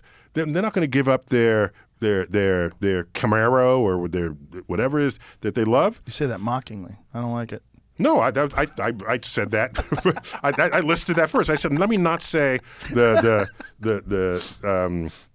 Corvette, because I think there are more Camaros out there than Corvettes. I'm appealing to Corvette. So anyhow, you might like to drive your Mustang GT. Okay, right. Fine. Okay. Then we build tracks for you. Oh God. No. There are people today who like riding horses. They don't do it in the street. You go to the stables. And you can jump, and you can ride the countryside. What kind of world are we making, Neil deGrasse Tyson? I'm saying we don't have to give up your car. Oh my God! In order to have everybody, there'll be car tracks, and then the government's just going to shut down your car and pull you out. Just going to shut down the highway because everything's going to be automated, and they're going to need access to all the cars just in case it's a high-speed chase. The government built the freaking highway. Did they though? Yes, they did. I don't think they did. It's called the Eisenhower Interstate System. It cost $100 billion, and it was a military project. And so, So they have the right to shut your car down? Is that what you're saying? Are you opting out? You can make your own damn road and do what you want on it. What if it's like iPhones, where you can opt out of sharing your information with advertisers? You want to opt out of what? They're not the government being able to shut down your car? You don't have a right to drive in the HOV lane. That's not in the Constitution. Yeah, we're not talking about the HOV lane. They don't even have those out here. Oh, they don't. Well, you have the pay route. Yeah. Routes. That. If the government controls, if laws control one lane versus another, that's the first lane to go to self-driving, for sure. Yeah, for sure. Yes. Yeah. Oh, plus self-driving cars that you don't own, that you just sort of use, that reduces the number of cars in the road by a factor of 10. Yes. I just worry about. You probably own a drill. A hand drill. Yeah, I got a drill. How many total minutes in a year do you use that hand drill? I don't use it ever. Fine. So you spent money on something that you hardly use, and even if you did use it, it's for minutes. Okay? So you get on the horn, you go to Home Depot, get online, say, I need a hand drill with this bit, and then a drone drops it off that afternoon, and you use it, and then it takes it back. You don't need a garage. You don't need a parking spot. You don't need anything. It's shared commodity. It sounds like a good deal for Jeff Bezos. He's probably real excited. He's delivering you drills. I think he's buying roof rights for drone landings. Really? Yeah. Of course he is. Yeah. That's what I heard. It's a rumor. When you see a guy that's that wealthy, do you ever ponder what makes a person like that continue to work every day? That is the actual fact of it, right? People like that, it's a different species, right? It's someone who has an idea and they want to execute the idea. So, and he was at it when no one thought it was fashionable. Amazon used to be just a bookstore. Yeah, I remember how dumb it was. I was mocking it. Like, who the fuck's going to buy books on the internet? Right, you can't even browse it. You can't that was the dumbest smell idea it. ever. You can't do it. Right? So is he driven? Is he saying, no, I want to be 100 billionaire? No, he's got an idea. He's got a business idea. He wants to gain wealth, of course, as any business person does. But the people who are actually driven are driven by forces that are not money. Yeah. as Elon famously said, how do you make a small fortune in rockets? Start with a large fortune. But it's just these people that are doing this insane innovation, like him, like trying to deliver things with drones and trying to spread the business further and further and further. It's like you always wonder, like, what is the motivation? Like, what keeps you doing this? I can tell you this, did I imagine 10 years ago that when I ordered something on the internet, I would be disappointed if it didn't come tomorrow? Or today. Or this Amazon afternoon. has their own trucks now. Right. They can deliver it to you today. Right. Gone are the days, it'll get there in 2 weeks, in 3 weeks. Like, what's wrong with you? No, tomorrow. Tomorrow. I need this now. Yeah. And even if I don't need it, I want it now. Yeah, if I see it, like the toothpaste going to come on Friday, I'm like, today's Tuesday. Why the fuck do I have to wait till Friday for toothpaste? Come, let's go. Let's go. So Jeff Bezos did that to you. I know, it's You've been amazing. brainwashed by the man. It's amazing. But people like that do push innovation in that. That's why I don't get into it. Yeah. I'd let him go. Oh, yeah. Well, I'm just joking around about him motivating his motivation. I mean, I saw his new yacht. I think that's where the motivation is. Those are expensive. Yes. You need $150 billion if you want to have a couple of those. Yeah. Yachts are a whole other thing. But he's got like a city. It's like a city that floats around. Have you seen it? No, but I've been on other yachts of highly wealthy people. Is it preposterous? I've never been. I don't judge it, but I do. I'll judge for you. I was on a yacht. Describe it to me. I'll tell you why it's stupid. I was on Charles Simone's yacht. He's one of the Microsoft billionaires, and there's a staff there, and I like talking to people, talking to the staff. And I said, so there are people cleaning, and and there's a sailor type or whatever that role is in the thing there. And I said, so where do you live? And he says, here. I said, in New York, because it was in port in there. No, here, on the yacht. And I said, well, when you're not on the yacht, weird. Oh, I'm from Italy, but I live on the yacht. I said, how do you get your mail? And said, well, I get back to Italy, I'll pick it up there, but I live on. And so the idea that you are so wealthy, you can buy people and put them in this floating place, and they call that their home. I had to wrap my head around that. I couldn't. That was just That's heavy. That was just a little weird to me. But it makes sense. If you have like some 500-foot-long boat. It's a permanent staff. You have to have people there all the time because things are probably always breaking. Yep. And I went into the pantry, and you can see the multiple refrigerators and the wine cellar. And it's like a giant restaurant / apartment building. Correct. And he's got a chopper on the top. Let me see what Jeff Bezos' look like. Someone I saw has its own yacht. The yacht has a yacht. Well, this guy, the billionaire, what was his name? Charles Simone.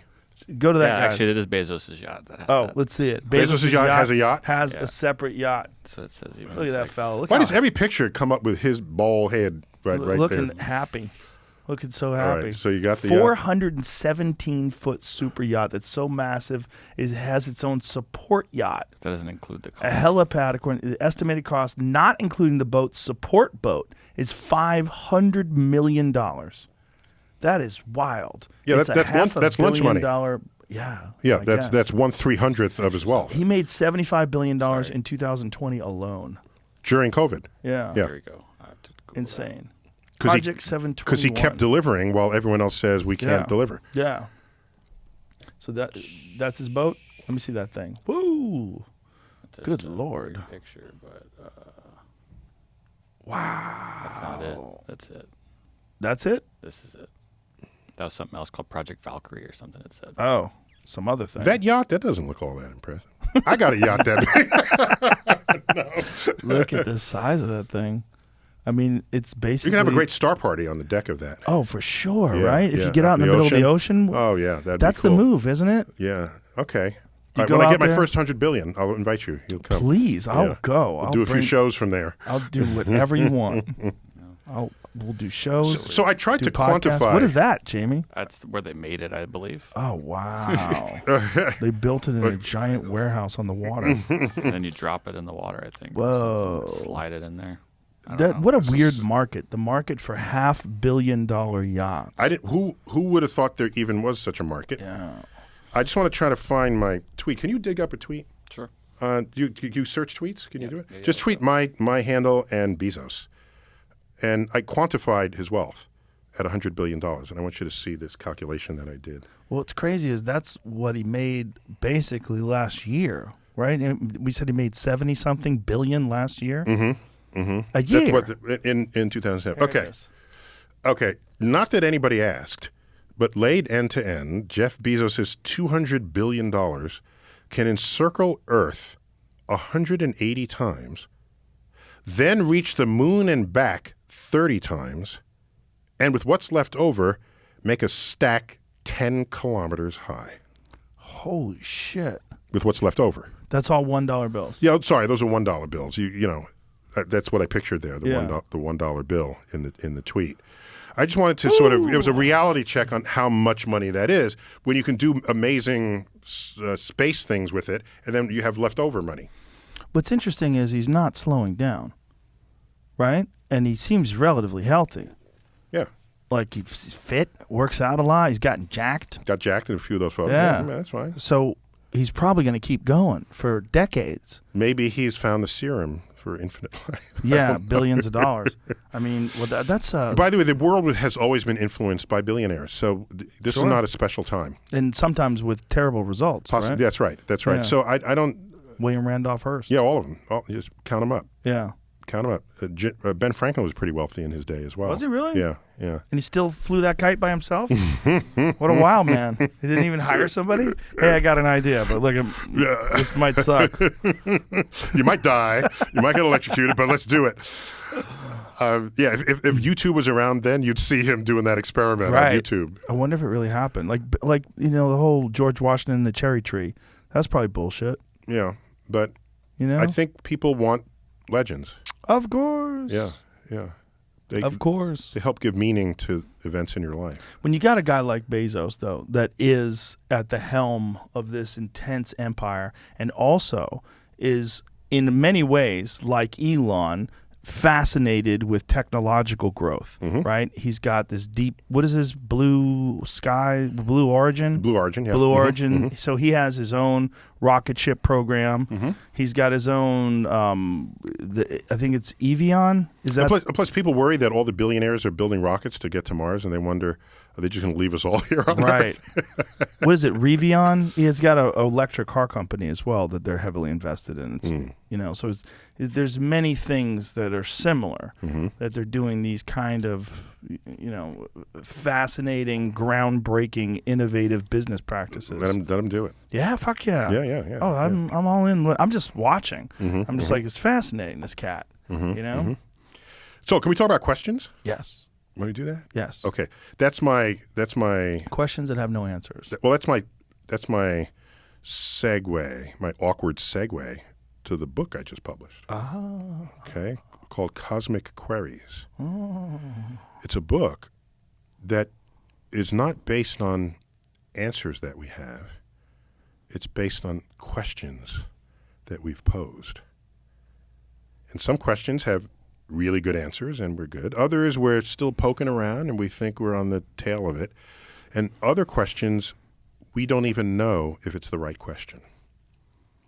So it's a celebration of human curiosity at its deepest level. With whole sections. One of them is, how did it all begin? What's it all made of? Are we alone in the universe? Very relevant to now. Also, how will it all end? And when you're on the bleeding frontier of science, you don't always know if the question you ask is even valid. This idea where every question is no, that's not true. That's not true. It's just not. Trust me, I've asked a lot of stupid questions. No, I'm not saying that the question, but when you're on the frontier, you just don't know. Right. So I can give an absurd example. Okay. Suppose you posed a question. You say to yourself, I want to design an experiment that'll visit the moon and test what kind of cheese the moon is made out of. So you have special equipment. Is it goat cheese? Is it brie, Roquefort? And then you get there and it's made out of silicates. The question had no meaning. Even though nouns and verbs were in the right place and it had a question mark and you were able to design an experiment, the question had no meaning in that realm. let me get a more philosophical one. Visit Santa Claus, okay? Santa Claus on the North Pole. And you say, Santa, which way is north? And every direction Santa points is due south. Because on the North Pole, the question, which way is north, has no meaning. You can't even go east. Everywhere or west. you point is south. Correct. So on the grid that we've all agreed that we use to establish coordinates of Earth, Santa Claus can only go south. The question, which way is north, has no meaning. So now so these are clear to us. That's heavy. These are clear to us that this is the case. There are other questions where you know not to ask because you just know not to ask. We live on a spherical Earth, and I say to you, how far do you have to walk before you fall off Earth's surface? You know to not even ask that. I'm assuming you're not a flat earther. You know not to ask that because the Earth's surface curves back on itself. The question has no meaning on a curved surface. But you thought you were proud of yourself for even coming up with the question. Now you design a whole research project to answer that question, and you find out you shouldn't have asked the question to begin with. But you didn't know in advance necessarily. Here's another one. How about Pinocchio? Let's visit Pinocchio's universe. Okay? Okay. All right. And Pinocchio's there. And Pinocchio says, my nose is about to grow. What happens next? He has to tell a lie. Tell me what happens to his nose. It grows when he lies. He just said, my nose is about to grow. And if it grows, that meant he was telling the truth. No. It Yes. means he's about to tell a lie. That's all he says is, my nose is about to grow. Right, but maybe he keeps talking. Okay. So like someone says, do I look fat in this outfit? He says, my nose is about to grow. You look great. All right, let's tighten it up then. Okay. Pinocchio says, my nose is growing. So what's his nose doing? Well, I would assume he just got done lying, so his nose is probably growing. No, because Unless he's lying. he just told the truth if What his if nose he- is growing. What if he lied and then his nose grows because he lied? What if he says, my nose is growing because his nose isn't growing?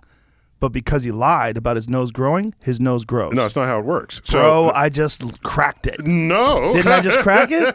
I think I just cracked I'm it. glad you made sense to yourself in that sequence of No, sentences. it did make sense. No, watch, if watch. Pinocchio's No, watch. nose was not growing and he said, my nose is growing, that would be a lie, then his nose would grow.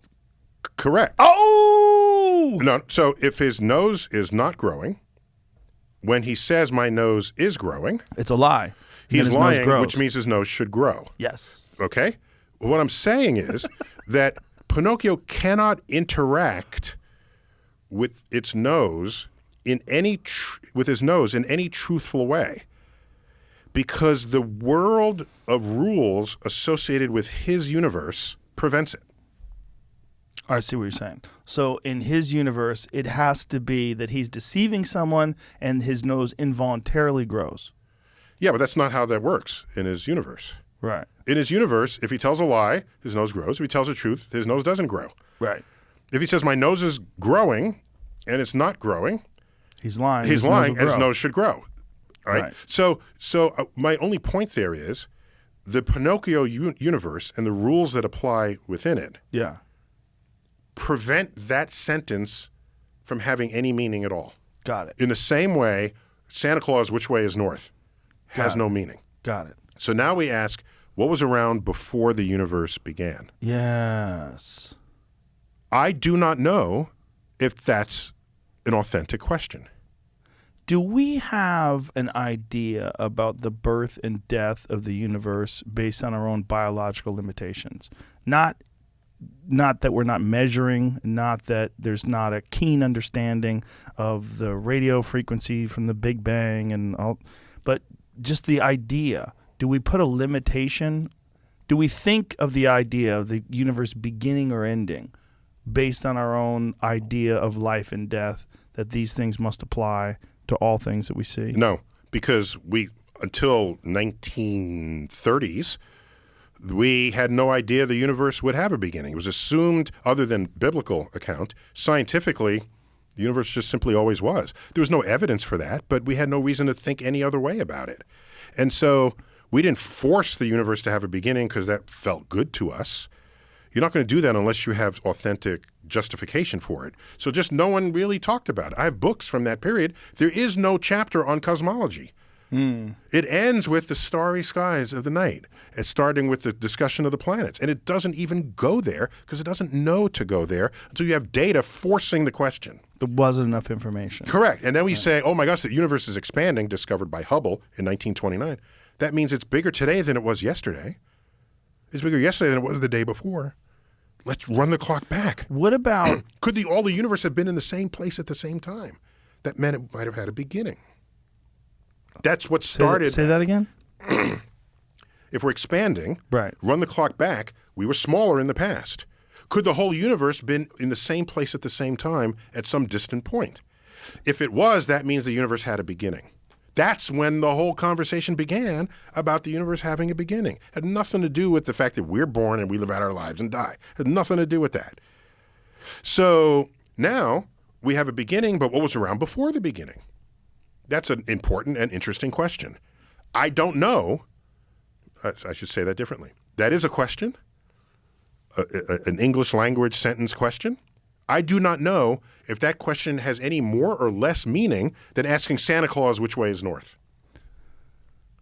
When we look at the Big Bang and we look at the fact that the universe is expanding and they know that there was some sort of an event, by measuring how exactly do they measure the radio frequencies that come from the Big Bang? Like what's the it's microwave. It's microwave, and it's really not as deep as you might want to think it is. So do you realize you can't see through the sun? Right. The sun is not transparent to visible light, because visible light, when it enters the sun is made of plasma, which is a gas where electrons have been ripped into the soup. So you have free-moving electrons and atoms, and it's a soup. The atoms are not part of the electrons are not part of the atoms. The consequence of that is light interacts heavily with free electrons. So you try to move light through a plasma, and the light sees an electron, it careens off of it. And it does not travel in a straight line. It bounces and careens and scatters. And so by the time the light comes out the other side, you lost all hope of any information about what was on the other side of the star or on the other side of that plasma. Okay. So the early universe was very hot. You can calculate what those temperatures must have been. So hot that all atoms are ionized and the whole universe is plasma. So light is just bouncing around within the universe. In fact, a lot of visible light is doing this. Then the universe expands and cools. The electrons combine with the atoms. All of a sudden, the beam of light is no longer batted to and fro by these free electrons. And you reach a point where the universe clears, and it becomes transparent to the passage of light. In that moment, all the light that was contained in that fireball now moves free across the universe. That light, for the last 14 billion years, has been expanding with the expanding universe, and the energy of the visible light is now microwaves. You point a microwave telescope in any direction, it is bathed in microwaves from that event. Whoa. Now, when you're measuring something that is the estimated date of the Big Bang is 13.8 billion years. Billion years ago, right. Is that... October 3rd. Is that the amount that they can measure, or is there a potential further point that can't be measured? So we see objects that sent their light to us basically 14 billion years ago. How about objects farther away than that? There are surely objects farther away. But the universe isn't old enough yet for its light to reach us. Whoa. So it's possible that things are far, far more distant. We They're could just be the living in light- an infinite universe, but all we have access to is our little bubble. And so every year goes by, We got a little more data. the bubble gets 1 light year larger. Oh, wow. And we see a little bit more of whatever universe is out there. Now, here's what makes it like lose sleep deep, okay? You ready? Oh, boy, I love these. Okay. So how is it we can see the birth of the universe? That already happened. It's because it takes light time to travel. We look out 13.8 billion light years ago. We are seeing galaxies being born. Okay. Wait a billion years. Now, these galaxies are a billion years older. They're no longer being born. In fact, they're not giving us this light that I was telling you about that became microwaves. But wait a minute. The universe is now 15 billion years old. I can now see objects that have given their light to me from 15 billion years ago. They are now being born. I'm seeing them being born. So as long as there is a universe out there, and as long as the whole universe had the same birth date, which all evidence points to, I will always see evidence of the Big Bang. Whoa. Because that information is always fresh to us from a distance whose light only just now reached us. So what you're going to look for is the day when this expanding horizon washes over nothing. If this expanding horizon moves and there's no galaxies there and there's nothing, then all the information about the formation of the universe goes away. And the Big Bang no longer has anybody telling us it is going through a Big Bang. That would be the edge of the known matter content of the universe. When scientists study this information and they look back at this time period of 13.8 billion years and they hypothesize or they try to come up with theories about how far it could go back beyond that, how do they do that? No, the birth date is the same for this entire universe, even the part of the universe we can't see. So even the part of the universe we can't see. We all have the same birth date. No matter what, it's 13.8 billion Correct. years. Now, what about the idea that things expand and contract and that it ultimately will all come back It together? was never. It's allowed in the equations, but the data has never supported that, and all data support a one-way expansion. Not only that, the discovery of dark energy is accelerating the expansion. There's a whole section of the book on how it'll all end, and you get really speculative. It's like, okay, given what's happening now and given what we know, here's what we think. If the accelerated expansion goes unchecked, it will overcome all the forces that are currently binding everything you know and love. Like gravity? Yes, Everything. it'll overcome gravity. So the galaxies will no longer be able to hold together because the expansion of the universe is now manifesting at a local level rather than on a much larger level. So galaxies start getting stretched apart. And then the planets orbiting stars start getting stretched apart. And then the molecules start getting broken apart. And then the atoms themselves. And then in the limit, this stretching reaches the very pixels that comprise the fabric of space and time.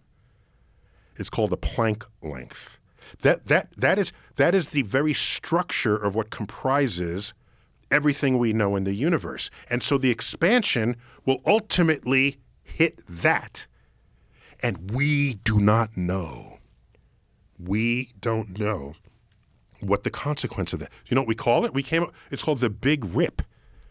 What happens when you stretch fabric? There's a point where it doesn't stretch anymore, and it rips. That's in between 20 and 22 billion years from now. If the cosmic acceleration goes unchecked, the world will end in a big rip. Wow. What could possibly check it? Not with a bang, but with a rip. whimper. Now, the idea of something of it being unchecked, like what could potentially cause it to be checked? So, we don't know. We don't know. There could be some other thing that lands in the lab. Wait, just one quick. Can I run to the bathroom? Yeah. This Go is ahead. not live, right? No, Okay, we'll be fine. I'll be right back to it real quick. Me and Jamie would talk shit about you. Where are you going? Well, Which way is it? take a left. Dude. Yeah, I know 20 billion years doesn't sound like... I mean, it sounds like you don't have to worry about it. But doesn't that, like, the idea that the universe is gone in 20 billion years, that freaks me out. It shouldn't. I don't have much time left personally. But the idea that there'll be no universe at all to speak of what we're looking at, it'll all be molecules broken down. I'm trying to figure out how to even wrap my head around it. Yeah, Can't. well, that's why it's so important for people like that to be out there that have these things that they can pose, these questions and these scenarios they could describe, where your mind is like, wait, what? And then what happens? No one knows. But we have this like extreme desire to know what happens next. Like, what happens? What happens when I die? What happens if Austin has 5 million people? What happens if they don't get rid of the tents? What happens if, you know what I mean? Like, there's always a what happens if. What happens if there's no more matter in the universe, that it gets broken down to pixels? First of all, I thought pixels were just a visual representation of things on phones and screens and laptops and shit. Did you even know that a pixel was a unit of measurement of the fabric of the universe? Definitely not. Yeah, Proof simulation theory, sounds like. yeah, right? If you get further and further out, how much, if you had to bet all your money, if you had, one side yes, one side no for simulation theory. No worries. Yes. If I'm betting, Yes. yes. If I'm betting UFOs, no. No. Wow. Heavy. Jamie just blew my mind. He doesn't believe in UFOs. He does believe in simulation theory. I was taking his bet earlier. I would bet that. Okay. I bet it's something. I bet it's us. I bet with UFOs, I bet they're from another planet, and I think they're probes. That's what I think. I think they're probes. You think they're from here? That means we don't get to Could be. touch the aliens. Yeah, I don't think they're interested in touching us. I think they think we're too volatile. We're crazy. We shoot each other all the time. So let me tell you about the big rip. Yes. So it's terrifying Yes. because fabric, Yeah. you stretch it to a point and it rips. So that's just the end of the end of the end when that happens. If something puts it in check, then we keep expanding. And what happens is all stars die, and the proton decays, and we're left with an entire universe of just sort of base particles where nothing happens. Right. Because there's no source of energy left. And that's a less interesting fate than a big rip. But what's for me interesting is, and by the way, all this is in the last chapter. We talk about how it might all end. What for me interesting is the levels of multiverses that might exist. So in our universe, there are likely other bubbles that are also expanding. And we're just one bubble among them. And this is the sort of traditional multiverse that people think about. And there may be an infinite number of these dotted into the total universe. Can I pause you right here? Yeah. So the idea is that our universe is infinite. Possibly, yes. The bubble that we Our bubble. exist in may be infinite. No. Our No. bubble is one bubble within an infinite universe, and that infinite universe contains Infinite an infinite number of bubbles. other bubbles. Other Correct. bubbles. But our bubble is essentially, as we can measure it, 13.8 billion light years across. No, it's bigger than that. Bigger than that. It's just that it's been 13.8 billion years travel time for the light. But over that time, the universe has expanded. So we have a diameter of like 100 billion light years across. And how do they estimate that? Because you know the rate that you're so that object sent us its light 14.8 billion years ago. Mm-hmm. The light's been traveling that long. Well, what has the universe been doing for 14.8 billion years? It's been expanding.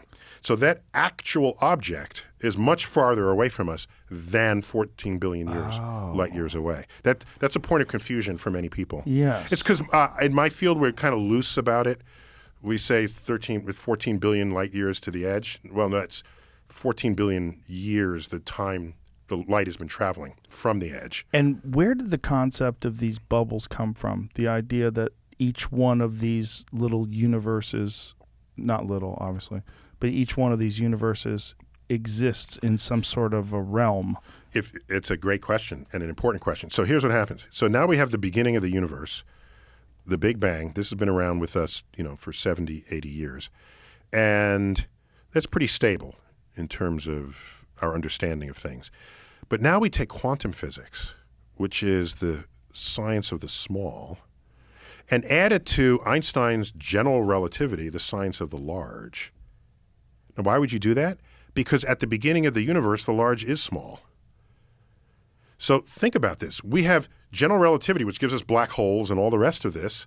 That applies to big macroscopic things. I'm good with that. No problem. Quantum physics refers to atomic things primarily and molecules and how they behave. And the two don't talk to each other. It's like they don't, in fact, they're incompatible.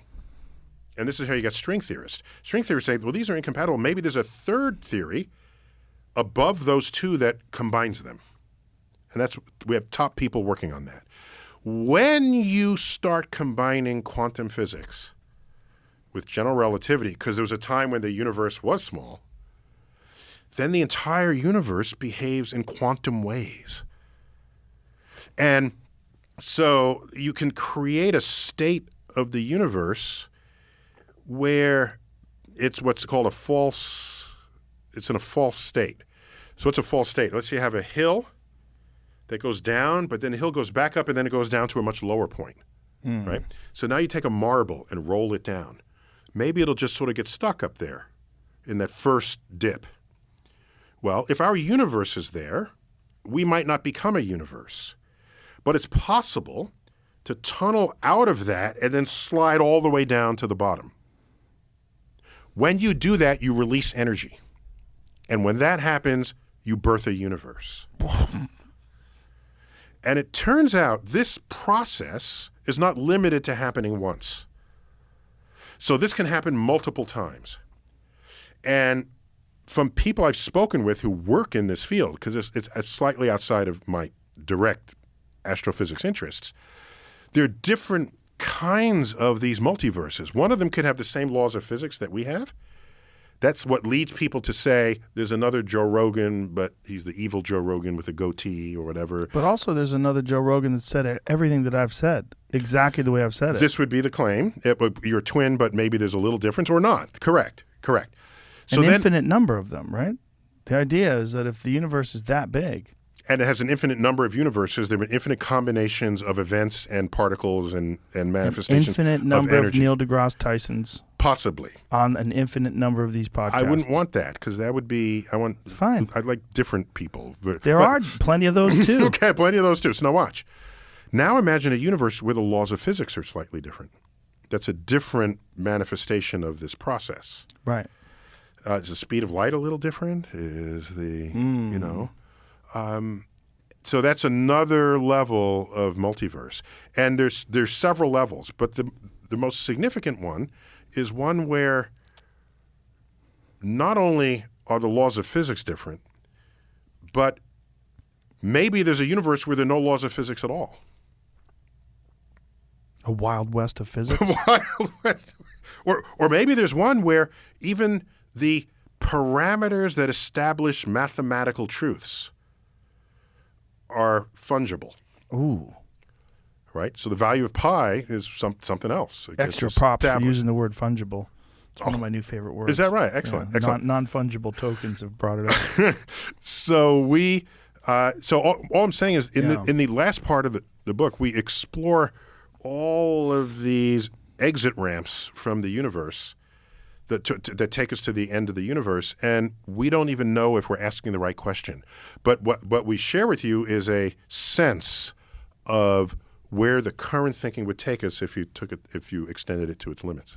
When you ponder questions like this, when you ponder questions like other universes with different laws of physics or no laws of physics or fungible laws of physics, when you sit around, like, what is your process? Do you sit alone in your office and sit in front of a laptop and start writing this stuff out? Like, how do you ponder these things? I think I can speak for many of my colleagues. There's some experiments that are collaborative.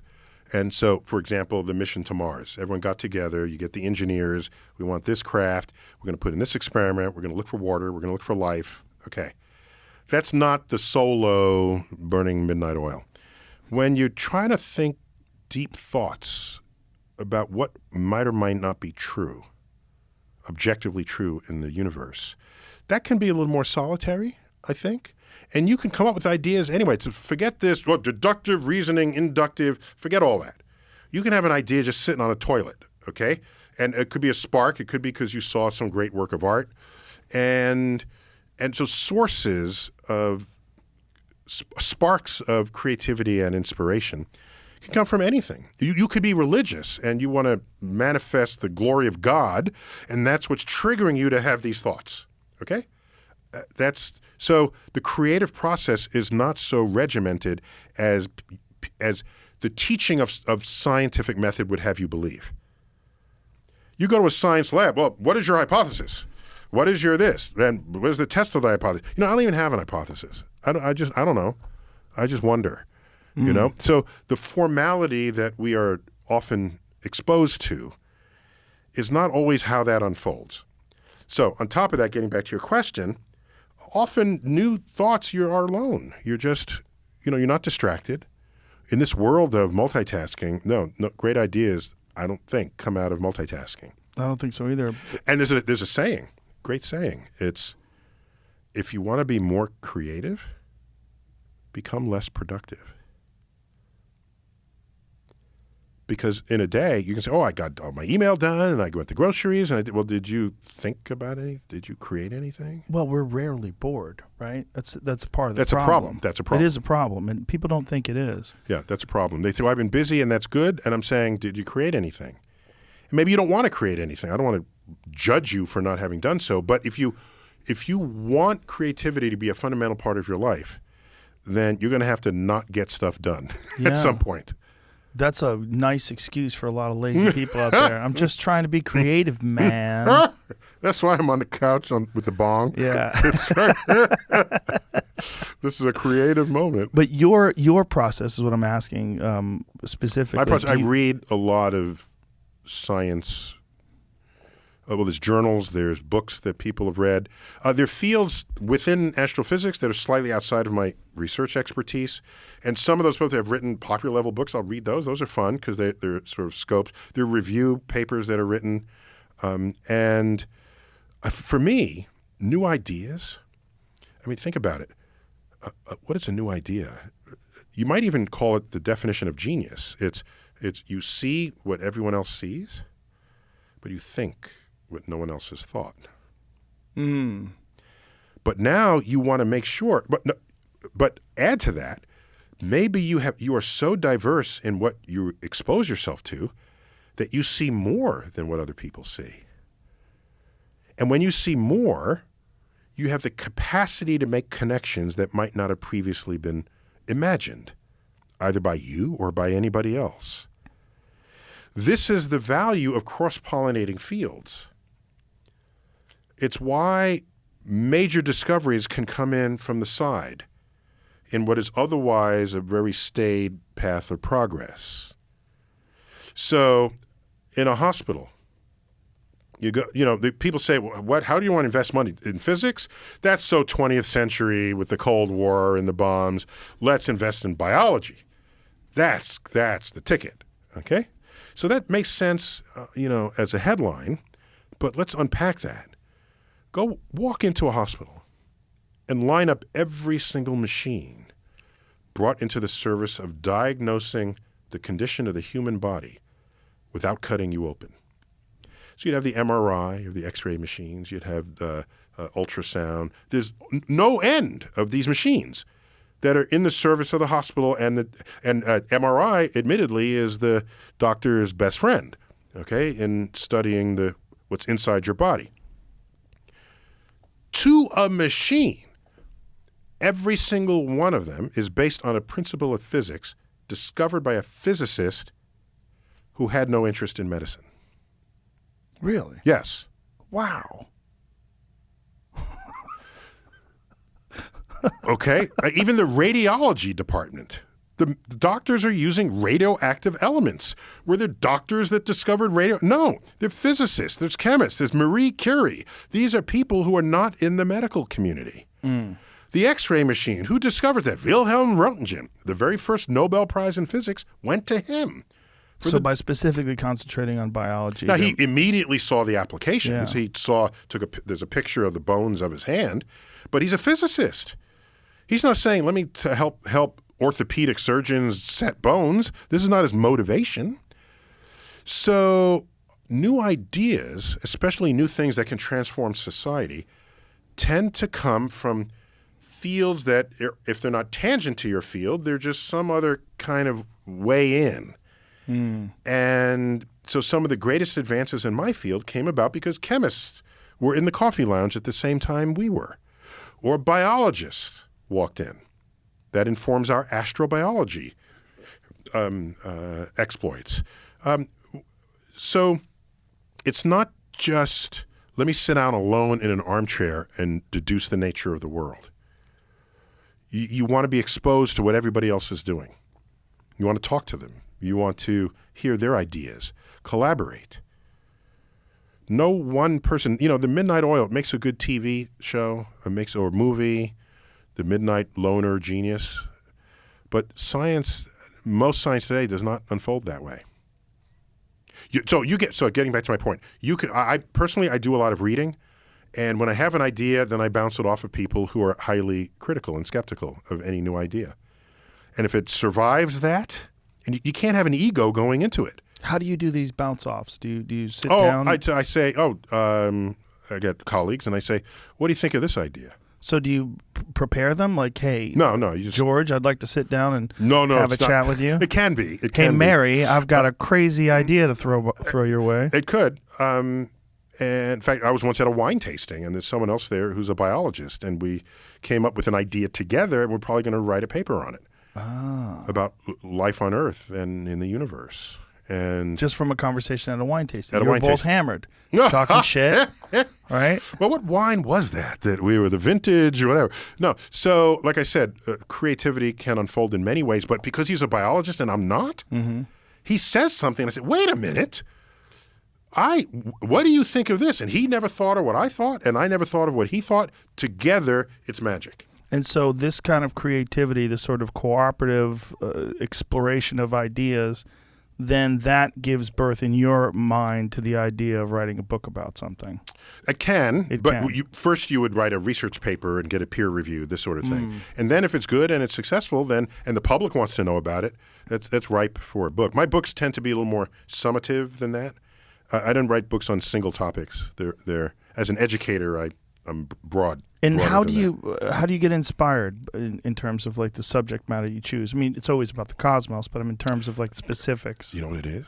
It's I'm a servant of your curiosity and his curiosity and her curiosity. I'm a servant of that. And as I tweet and as I post and as I walk the streets and as I sit in an airplane with someone next to me who learns that I know astrophysics and I hear their questions, and as I reply, do their eyebrows go up and their eyes lighten, or do they look bored and want to order their next drink? I monitor this, and I make mental inventory of what excites people in the universe. And when I'm overloaded by what I know excites people, it's got to go into a book. So it just has to kind of catch fire. Catch fire. Yeah. And especially my goal is to reignite curiosity within your soul knowledge and searching that may have once ignited when you were a kid, but has long been dampened because we don't live in a world that promotes curiosity. We're in a very gullible world. Is that why is it part of your strategy when you do your StarTalk, you do it with comedians? Is it part of your strategy? Yeah, thanks for mentioning that. So, and you yourself are a professional comedian among all the other hats you wear. So I deeply respect your field in that way. My co-host for StarTalk, the podcast, is always a professional stand-up comedian. Not the kind who just tells jokes, right? But the kind that sees the world and explores ways you might not have thought about it, connects it to the topic, and then you end up smiling while you're learning. And in my experience, if you smile while you learn better. You learn more deeply, and you come back for more. And do you actively curate these comedians? Do you go to comedy clubs? Yes. Well, I don't do all that footwork, but we have people who do. Yeah, we go to comedy clubs and we like new comics. There's a lot of new folks. Open mic night, that sort of thing. And there's some we return to more often than others. Chuck Nice is Chuck's great on your show. He's one of our favorites, and he's obviously fascinated by the same topics, and he's smart. So, yes. And as all comedians are, in my experience. So he's not only smart, he's you also need to meet some of my friends. I could change your theory. Change my hypothesis. I'm sticking to it. You guys are smart, and so just the format of the show is so it's not just comedian in the science. There's a pop culture element to it. So some ridiculous fraction of my life is invested staying fluent in pop culture. So that when I talk about the science and you don't know where I'm coming from, I say, well, consider this. This is what Beyonce did, or this is what some politician said, or this is what the Pope was thinking about. And when you come to me with a pop culture scaffold, and what makes it pop culture, everyone has a similar scaffold. I don't have to construct that. And I look at it and I analyze it from 3 dimensions and I say, I'm going to clad this bit of information on that part of that scaffold. And how do you actively engage with pop culture and curate sort of a knowledge base about what these wacky kids are interested in today? I read responses to my social media postings. Oh, that's the social. So have to. The responses is a neurosynaptic snapshot of what people are thinking in response to the very words I choose, to the phrasing. If I think something is funny and nobody laughs, I want to know that. That's important information for me. If I think something isn't funny and they do laugh, if I missed something, if I was insensitive to something that I would have wanted to be had I known, that comes out. That's there. And that informs future encounters I have with people, informs sentences I compose for books. And that's me, in my mind's eye, being a servant of your curiosity. So you think of it almost as an ingredient in your education? Yes. Yeah, you have It's not just, here's something, you better learn this or you're going to flunk the test. Every student who flunks the test is a statement for me about the instructor, not about the student. That's interesting. So you have teachers who say, I just have some students that just don't want to learn. And all right, but have you ever heard a teacher say, I have students who aren't learning, so that must mean I suck at my job? I'm sure someone said that. I'd never heard anyone say that. Okay. So at what point are you going to invert the table and say the burden of them learning is on me, not on them? Now, of course, in some cases, it's impossible. Large classes, you can't be babysitter to everyone. Some people have emotional stability problems. So I get that. But I don't want to hear a teacher say, I have students who refuse to learn. My response is, I see a teacher who refuses to figure out how to get them to learn. Yeah, that takes more effort. Yeah, that's hard. But is anything in life worth achieving that isn't itself hard? Your role as an educator, and as an educator, a public educator, meaning you're someone who's in the public eye all the time, educating people in a pop culture way. Basically, yeah. Right. but you're doing it about things like the nature of the universe itself, super complex issues, and you're doing this all under all this heavy scrutiny. I mean, the people from the meat company went after you the other day. What the hell was that? Steakums. Okay. Steakums had at you with you. Okay, so here's about a tweet. Yeah, here's what happened. I thought it was a little disingenuous on Steakums' part. Okay, so here's what happened. What There's an anatomy of that Okay. I find fascinating. All right. Okay. I post a tweet. Right. The tweet is.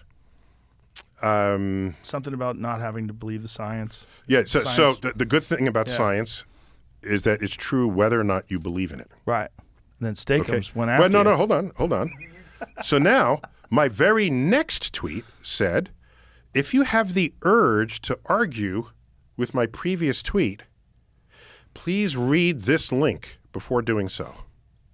And it's a link to a 4-minute read essay I wrote called What Science Is and How and Why It Works. Okay. Did you post that before or after Steakums went after you? No, that's been posted for years. Right, but I'm saying, did you post the second tweet? I don't. The second tweet was 10 minutes after the first tweet. Okay. Okay, it was immediate, essentially Right. immediate. So you're basically just following up with the reference, like here's Because I what- knew people might want to try Right. to take issue with this. I but knew you that. didn't know it was going to be Steakums. Okay. Okay. So watch. Here's what happened.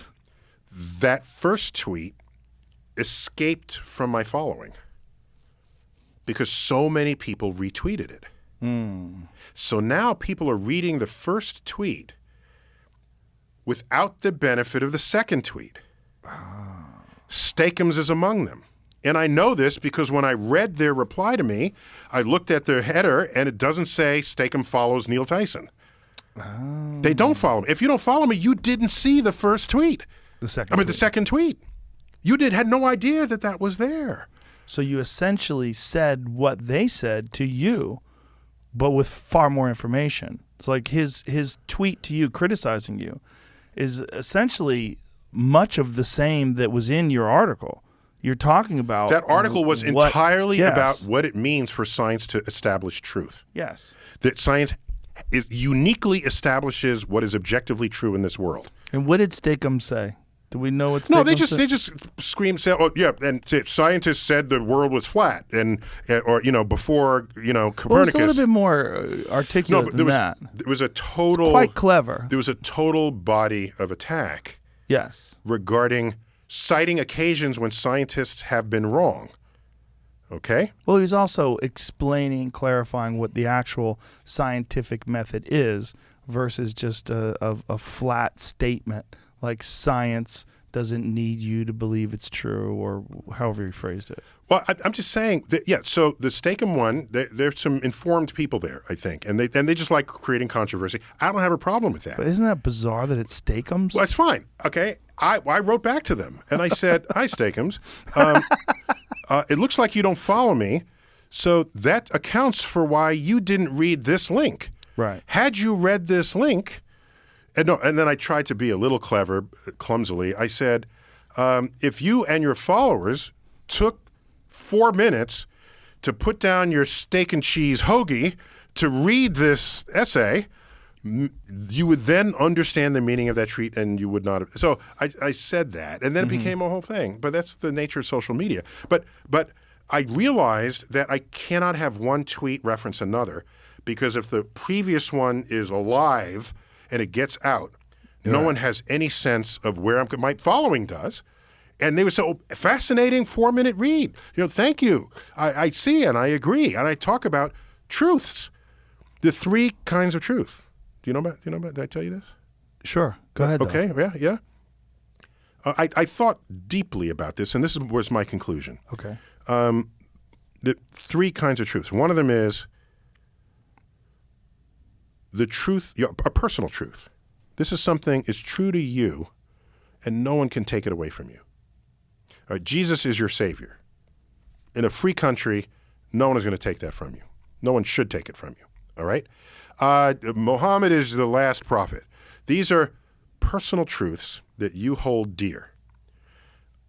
I don't have a problem with your personal truth. Is that the right word for it? I'm calling it that. Beliefs. We can call it beliefs, but they call it personal truths. Okay. I'm respecting.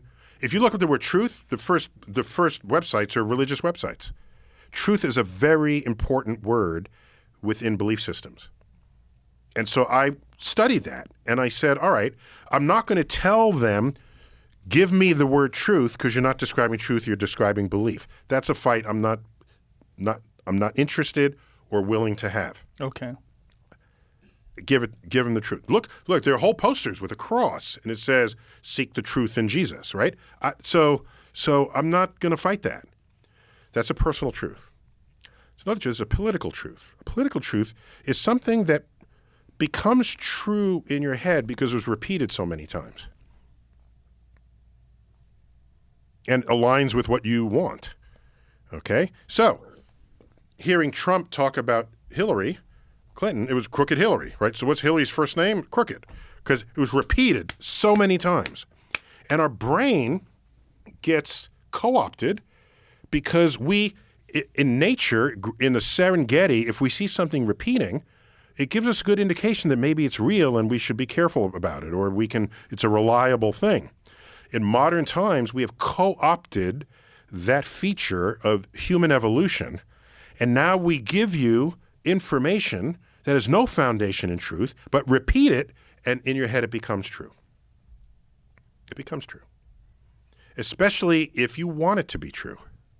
I call that a political truth. But there are other, the third truth is an objective truth. This is a truth established by the methods and tools of science and verified by the methods and tools of science.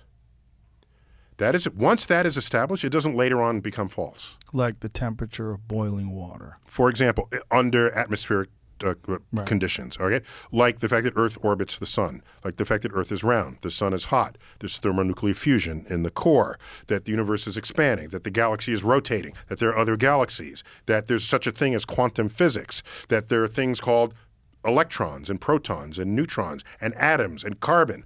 There is a body of objective truths established by the methods and tools of science that when it is established, it is not later found to be false. You can expand on that truth. The truth can become deeper, but it doesn't become false.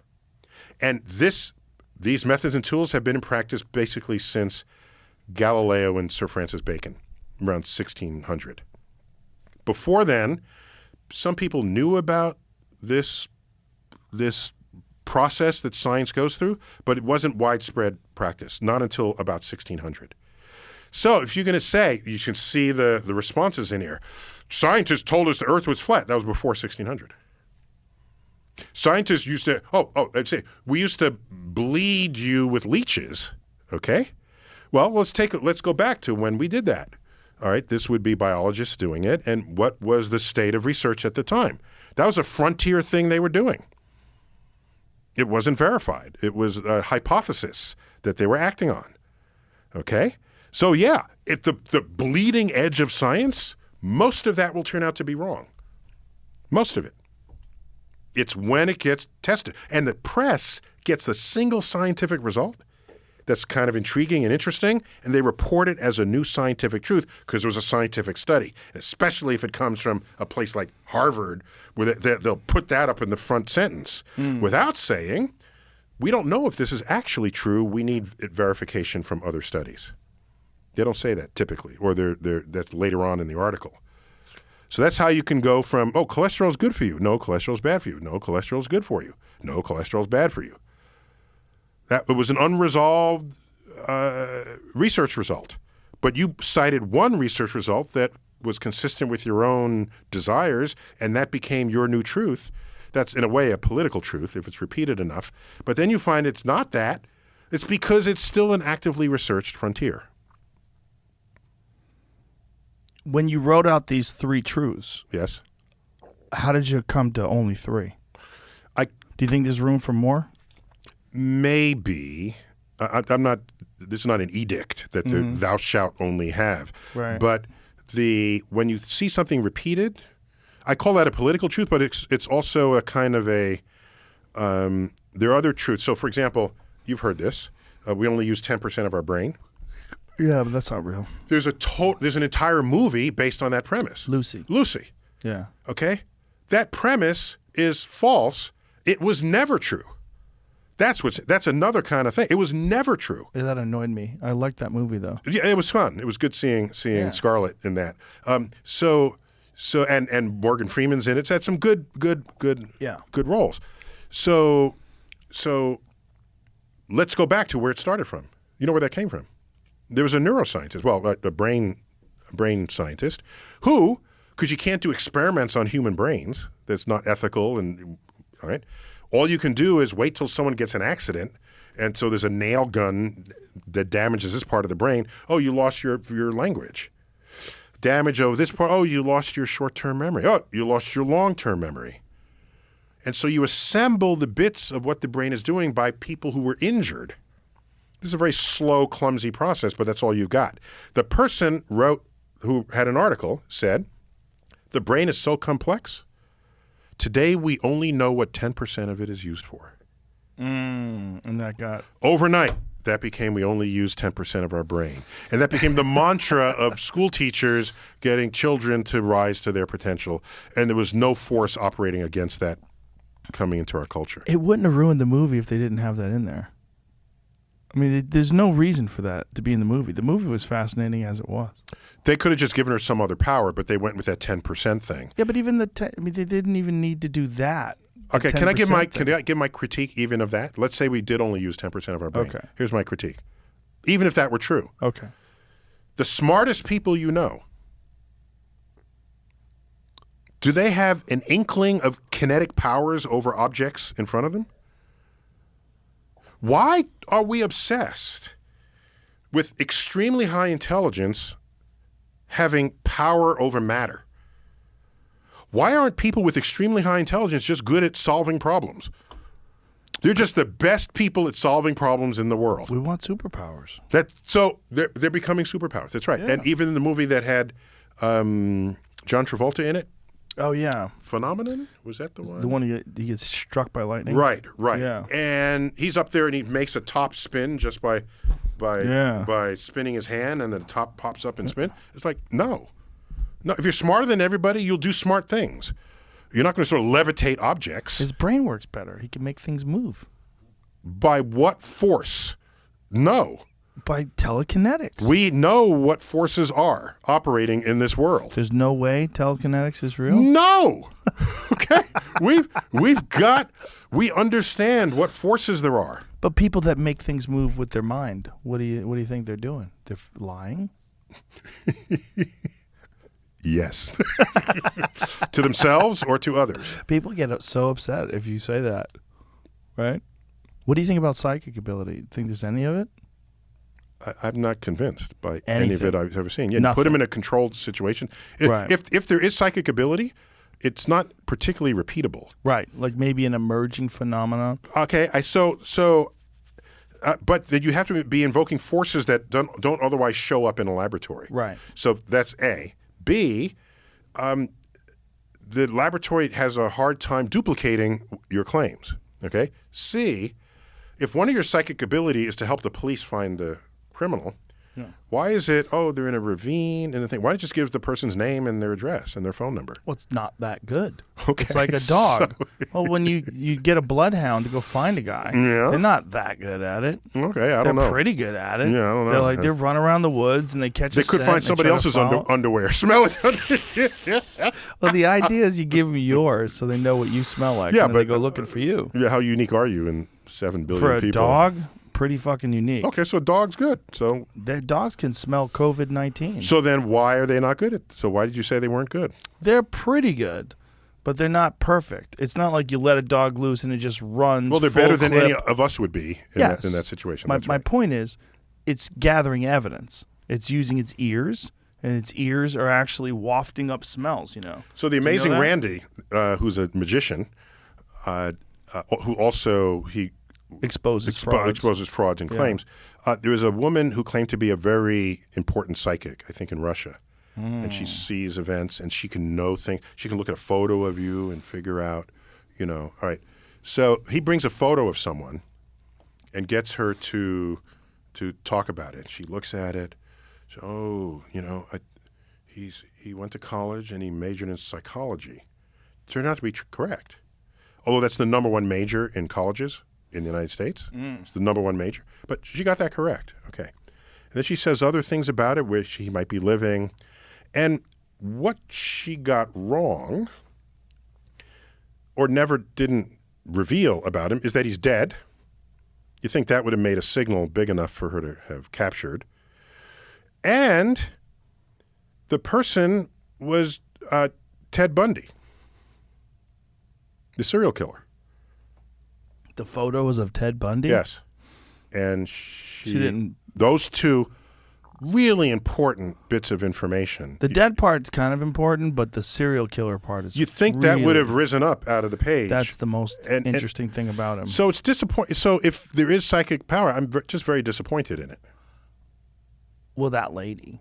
Yeah. Well, she was heralded by others. I mean, what else do? You're going to go to someone who's not heralded? You go to the best who they claim. Yeah, I think most of the ones that claim to be psychic are full of shit. And I'm not discounting the possibility of psychic phenomenon. That's what the amazing Randy did. He bypassed everyone else said was full of shit. And they said, go to her. That's what he did. What else do you want him to do? Yeah. No, I mean, look, I've never seen any evidence that psychic ability is real, but I've left the door open because I think intuition is a weird thing. And then the ability to think that you know when something's going to happen and then something does happen, people claim that has taken place. I don't know if it really ever has. But if it ever has, if someone really did tell someone that something was going to happen and it did happen, that to me is very fascinating. I've seen no evidence that it does work that way. Or you have to, it's got to be a reliable prediction. I mean, maybe. Right. But again, maybe it's an emerging phenomenon. Maybe it's a thing that one day human beings will have as in our natural toolbox. What's the difference between you manifesting this yet to be fully harnessed power intermittently and other times it doesn't work for you, but sometimes it does? Well, right. So what's the difference between that and you hitting on something correctly at random? Well, one thing would be if you're hitting on something at random, you don't really know, you're guessing. The idea about this phenomenon is that you're getting a signal. It's just not reliable. The idea would be, and again, I'm not a biologist, right? But if something was emerging from the human species, something like language. Language did not start out the way you and I are talking right now on a podcast. Vision, the ability to see things with the eyes. It did not start out crystal clear 20/20 vision. This is an emerging thing that conceivably took millions, if not billions of years to evolve. Just to be cautious, so emergence in biology means something different from what you're saying. All you're saying is that it evolved. What is emergent? Emergence is a property, a fascinating property of an organism that is not derivable from any of its parts when you look at it. So, for example, you can study a bird and you can know everything there is about a bird, but you would not have necessarily, I don't think, been able to predict that birds flock together. Oh. So the flocking is emergence. That's an emergent What I'm talking phenomenon. about is something emerging. That's just evolution. That's just evolution. Okay. You just say it evolved. Okay. Sight evolved. So Yes. something like psychic phenomenon evolving from human beings. Something slowly but surely. You can call it intuition. I thought about someone and my phone rang. It was them, and I haven't talked to them for years. I mean, that might be coincidence. Yeah, but did you keep track of all the misses? I mean, this is confirmation bias, right? For sure. So my favorite example here is you line up 1,000 people. It's a coin toss thing. Line up 1,000 people and have them flip a coin. And if you get tails, you sit down. Okay? So now you got 500 left. Flip it, 250. Okay? What are we down to? We have 250 people. They flip a coin. Half get heads, 120 sit down. Now we're down to 60. And then 30. and then 15, and then 8, and then 4, and then 2, and then 1. All right? So, in a classic execution of this experiment, there's one person left at the end. And you know something? That person flipped heads 10 consecutive times. So what does the press do? The press goes to that person. Say, how do you feel about winning this coin toss? You know, I felt some heads energy halfway through, and I this felt really real to me. And I saw signs and I saw a heads up coin on the street. So I knew I was going to win. Did they interview anyone else who didn't win to see if they had heads energy feelings? No, they don't even get interviewed. And plus, we are so hubristic and ego-driven that we think we are special for having flipped head 10 times in a row, when almost every time you do this experiment, somebody's going to flip heads 10 times in a row. That mirrors what I've always said about The Secret and the law of attraction. I'm like, you're only talking to winners. Yes. Talk to people that imagined they were going to be rock stars. Imagine. Correct. And we don't. That's correct. They didn't. It didn't work out for them because you can't just. They might have really been thinking hard about it all day and night, but you can't just manufacture things from your mind. But what you can do is have a goal, work towards it. Work towards it. Have That's discipline. Correct. Have focus. Learn from your mistakes. Improve upon your approach, and then eventually get to a place where you can look back and say, you know, I did it all with my mind. I made it happen. I envisioned it, and I made it happen. And people are like, oh, my God, he's using The Secret. Yeah, that's right. They're using the law of attraction. Right. And that's in a lot of talk shows, you know, the mid-afternoon talk shows. Yeah, like the gals, shows. the ladies like those. So it's... And stay-at-home dads. Right. They're really into those. So I want to just give a brief thing. I got to catch an airplane at some point. Do you? Yeah. Where are you going? I'm going back home tonight. Yeah, okay. I'm going back home tonight. So, let's go back 150 years. Michael Faraday. Okay? Faraday cage. Among many things credited to him. Physicist in the UK. Very religious man, by the way. But he left religion outside the lab when he walked in. And, like, God wasn't participating in his thoughts as he was conducting the experiments, right? God was everywhere else in his life, all right? But when he walked in, it's all physics. So he invents the concept of the field. Because what does it mean? Something can be here and influence something else over there. Is there anything connecting them? I don't see anything. There's nothing there. I can wave my hands. There's a field. The concept of a field is birthed with Michael Faraday. It stumped Newton. I have action at a distance. How does this work? Why does how can Earth pull the moon? Is there a rope? Is there a chain? How does this work? The field was invented with Faraday. All right.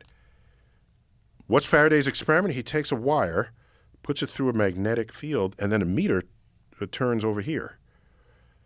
Moving a wire through a magnetic field made electrons move through the wire, and he measured current over here. Doing this over here made something else happen over there.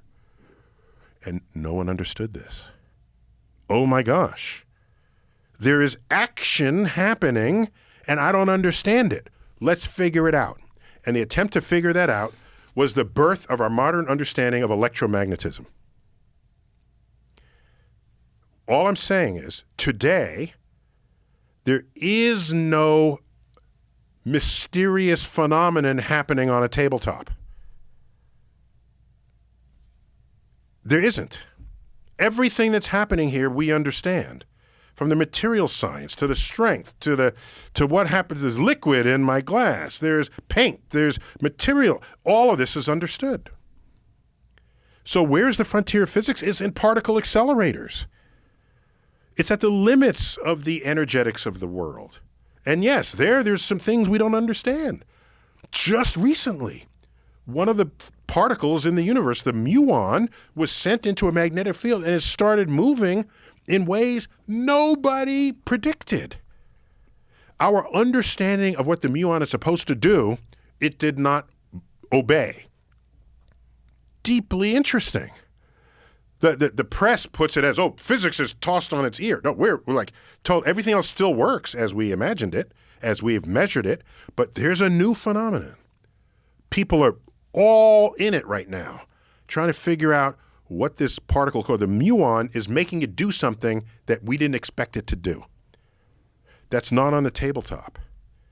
So to say you're going to have a psychic power that manifests on a tabletop, we got the tabletop.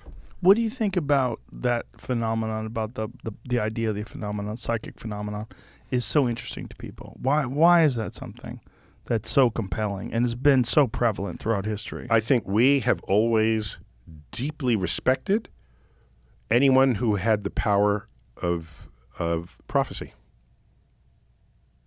Anyone. Now, what's weird is the people who really have the power of prophecy are scientists. I can tell you that on June 10th, there's going to be a total a solar eclipse visible from New York, and the sun will rise eclipsed. Now, if I didn't tell you how I knew that, I can create a cult. Okay? But I say, well, there's an equation. You got to take some physics and some math, and you learn some astrophysics, and you could predict that too. Well, that takes away any mystique I might have had over you for knowing the future. But you go back to all cultures. There's the shaman who's, the weather this and the future that and the moon this. And these are people with power over others. Even we are so into this that we're thinking that dreams matter. Oh, I dreamed that is that going to be true? Oh, my God. Look at how much we invest in thinking somebody's dream is something that's going to come true. That was especially true in the past. Less of it today, because we know more about dreams and things. But the urge to want someone else to have the power to predict the future seems to be without limit. And psychic powers and astrology, what is astrology but a method to predict what's going to happen to you today? All of that. But that's a weird one because you lump it in with astronomy. Because astrology and astronomy sort of like get lumped in together in a lot of people's eyes, like, oh, but it's based on where the planets are. And we know that the planets have an effect on you because the gravity and it changes and shifts. That's why the tide goes in and out. We're always constantly being affected by these invisible forces. And Neil deGrasse Tyson, they can shape your personality. If you just let me read your chart, I'll tell you. Do you know the tidal force wrought upon Earth by the moon has nothing to do with the phase of the moon? It doesn't? It's the same all the time. It's the same all the time. A full moon has the same amount of gravity. Has the same tidal force on the Earth and on you as a quarter moon, as a half moon, as a, whatever, all those phases. So the tidal force that is on, that we know the tide shifts. Like, what is it, gravity alone that's causing that tide to shift? The tide actually doesn't shift. It doesn't? No. What happens? No, okay. So wherever the moon is in space, the side of Earth closest to the moon is more attracted to the moon than the side that's farthest away. Okay? So because the total force is different across Earth, Earth gets stretched a little, elongated. It's especially visible in the oceans relative to the land, but Earth's physical body is also stretched in a direction towards the moon, except it's a little ahead of it, but we don't have to worry about that for the moment. So the moon stretches the tide. That's called the tidal force on the Earth. Okay, so now watch. As Earth rotates, we rotate once a day. How long does it take the moon to go around the Earth? Once a month. So here's this tidal bulge. Earth rotates inside the bulge. And what you say at the beach, the tide is coming in and out. No, it is you rotating into and out of a tidal bulge that's fixed in space towards the moon. Wow. Okay, so That's now... a heavy one. Well, it's because our language doesn't reflect reality. We say the tide comes in and out, but we are rotating into the bulge and then out of the bulge. That's why there are 2 high tides in a day. Oh. And then into the other bulge, which is on the other side, and then out of the bulge. 2 high tides, 2 low tides. All right, so now, why are high tides higher during full moon? Why? Because the sun also makes tides on Earth. Oh, my goodness. About 1/3 the strength of the moon tides. And there's the sun tides trying to blend in with the moon tides, and it's on a different cycle, okay? And, when we have full moon, the sun is creating tides that are added to the moon's tides. So we have higher tides on the full moon because the sun's tides add to it, not because the moon has any special extra powers over us. So it is uninformed and in some cases just outright BS that people are saying the full moon has extra power and tides over you. No, it doesn't. The moon itself, no. Now, the moon itself, the thing that people always want to say is that people are 60 whatever % water. Mm-hmm. What percent are we? It's about that. That's fine. So if more than half, yeah. If the moon affects the tides, wouldn't it affect the water in your body?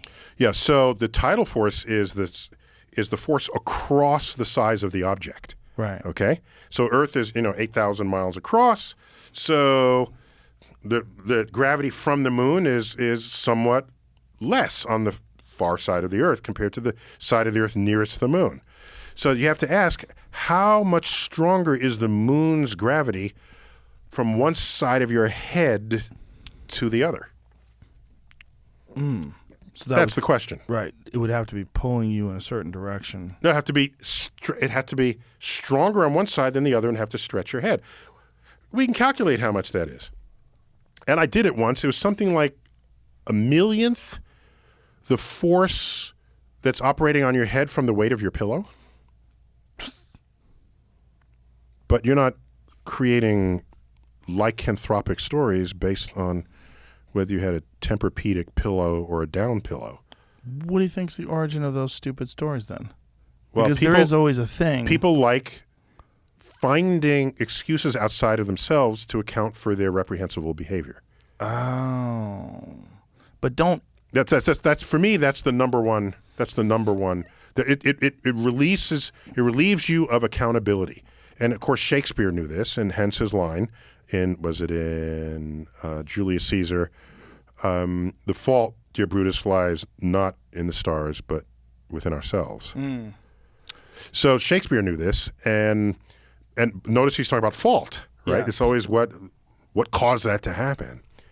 And you want to blame things that are not within yourself. But even if you're not talking about yourself in terms of like what's happening, if you're working in an emergency room, a lot of doctors will swear that there's more activity during a full moon. Oh yeah. So here's what happens: a full moon.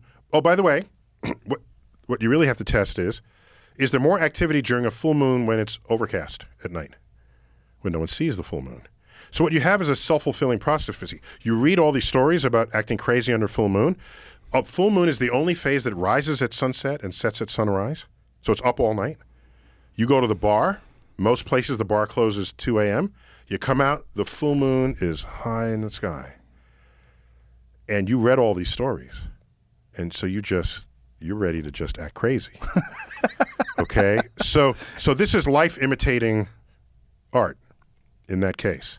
So what you really need to do is check to see when you don't know it's a full moon and because it's cloudy and you come overcast and you come out of the bar, do you act crazy? I bet you the answer is no. I always thought that it was just the... Not only that, people's ability to judge when the moon is full is kind of loose. So to the untrained eye, the moon is full for about 4 days.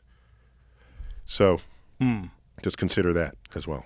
I've always thought it was the actual light that the moon is shedding, and it allows people to do more things outside. As well. Which makes people do stupider shit. The full moon is 6 times brighter than the half moon. It's a law of reflection that makes it extra bright relative to if it's half lit. And so, you can see more things going on at night and possibly get into more trouble that way. And there's another one. There are some municipalities where there's slightly more births during full moon than others. Not everywhere, but... And people say, well, the extra gravity from the full moon. The full moon does not have extra gravity, first of all. Plus, even if that were true, you would have to be in the delivery room with your legs in the stirrups facing the moon out the window. The moon pulls and your the moon baby yanks out. the baby out. But how about the delivery rooms where you're facing the other way? Then the baby is pulled in. I mean, so Oh. just the absurdity of how you'd have to imagine this would play out. But also, and you can do the calculation, that the gravity of people in the room on you and the machine, the light fixture, is greater than the gravity of the moon on you. But you're blaming the moon for this. So here's the thing. But it is true that in some municipalities, slightly more babies are born during full moon. So you can say, oh, it's mysterious, it's aliens, it's magic, it's this. Or you can say, is there another reason? Well, yeah. The human gestation period, human female gestation period, is about 295 days. That's not what the doctor tells you because the doctor doesn't count it from when you get pregnant. Doctor counts your gestation period from when you first missed your period. Okay? That's because that's a very well-known date on the calendar. So that's how they do their numbers. So 295 days. Turns out a cycle of moon phases is 29 and a half days. It's a full cycle, full moon to full moon. So if you were born under a full moon, it meant you were conceived under a full moon. Likely. Because If you came out the right time. if you're born exactly. If you went to full term, Right. 295 days, that's 10 cycles of the full moon. So that can affect the statistics of births. So it just means people are more sexually active when it's bright out. Or it's just that it's romantic. It's romance, dude. Yeah, Where's your Moonstruck, the Cher movie, right? Yeah, Moonstruck. Yeah. Yeah. The moon's out. You're walking along the beach, along the park, I'm going to get a picture of you when we wrap this podcast down the up. street. We know we had a good time. Bam. Perfect. I need my hat. Do I get it with my hat? All right, go Can I ahead. get- Put your silly can I put my hat on top Indiana of the- Jones. Go ahead. Take the headphones off. Why do you like that hat so much? That's my hat. I'm in Texas now. All right. Oh, okay. Texas. There you go. Beautiful. Neil, you're a gem. I appreciate you very Dude, much. we went everywhere. We today. did. It was a good one. Man, who's going to listen? Who's going to sit there for 5 hours and They listen to have that? other stuff they're doing while they're doing it. That's the beautiful thing about podcasts. That's It's the like thing. you could be driving and running and whatever. That's the thing. That's the thing. So yeah, if people can think about cosmic queries, that's all. It's all about that. Did you do the audio for the audiobook? I did selected audio within it, so you hear my voice. My tweets are in there when they relate to the content. I did all my tweets and some of the boxes that. And someone else read the book? Yeah, we have. I found a reader. I know Why would you do that when you can do it? because I can do it, but it's someone else's rent money. A professional. Oh, how voice. sweet of you. Yeah. Fuck that dude. You should be doing it. That guy should get a Patreon page. You should do it, man. Everybody wants to hear you talk. I did my other books. I did. I know. That's why I'm like, why didn't you do this one? Yeah. Either way, I'm sure it's Give awesome. people a job. All right. Well, that's a very nice gesture on your part. All right, Thank you very much. dude. Always a pleasure. Let's do it again. Yeah, I mean, I think I come and give a talk. I'll give you tickets to your staff. Okay. Yeah. Let me know. When are you downtown. doing that? Give it. The rescheduling. It's all post. Right, the COVID right. year has to land. Well, get again. a hold of me and I'll put it up on the Instagram and all that Totally jazz. do it. All yeah. right. Yeah. Thank you. It'd be Thank great you. to have you in the audience, and then For sure. I'll give you a shout out. In the All right. audience. I got Yay. with me in the audience. Bye, everybody.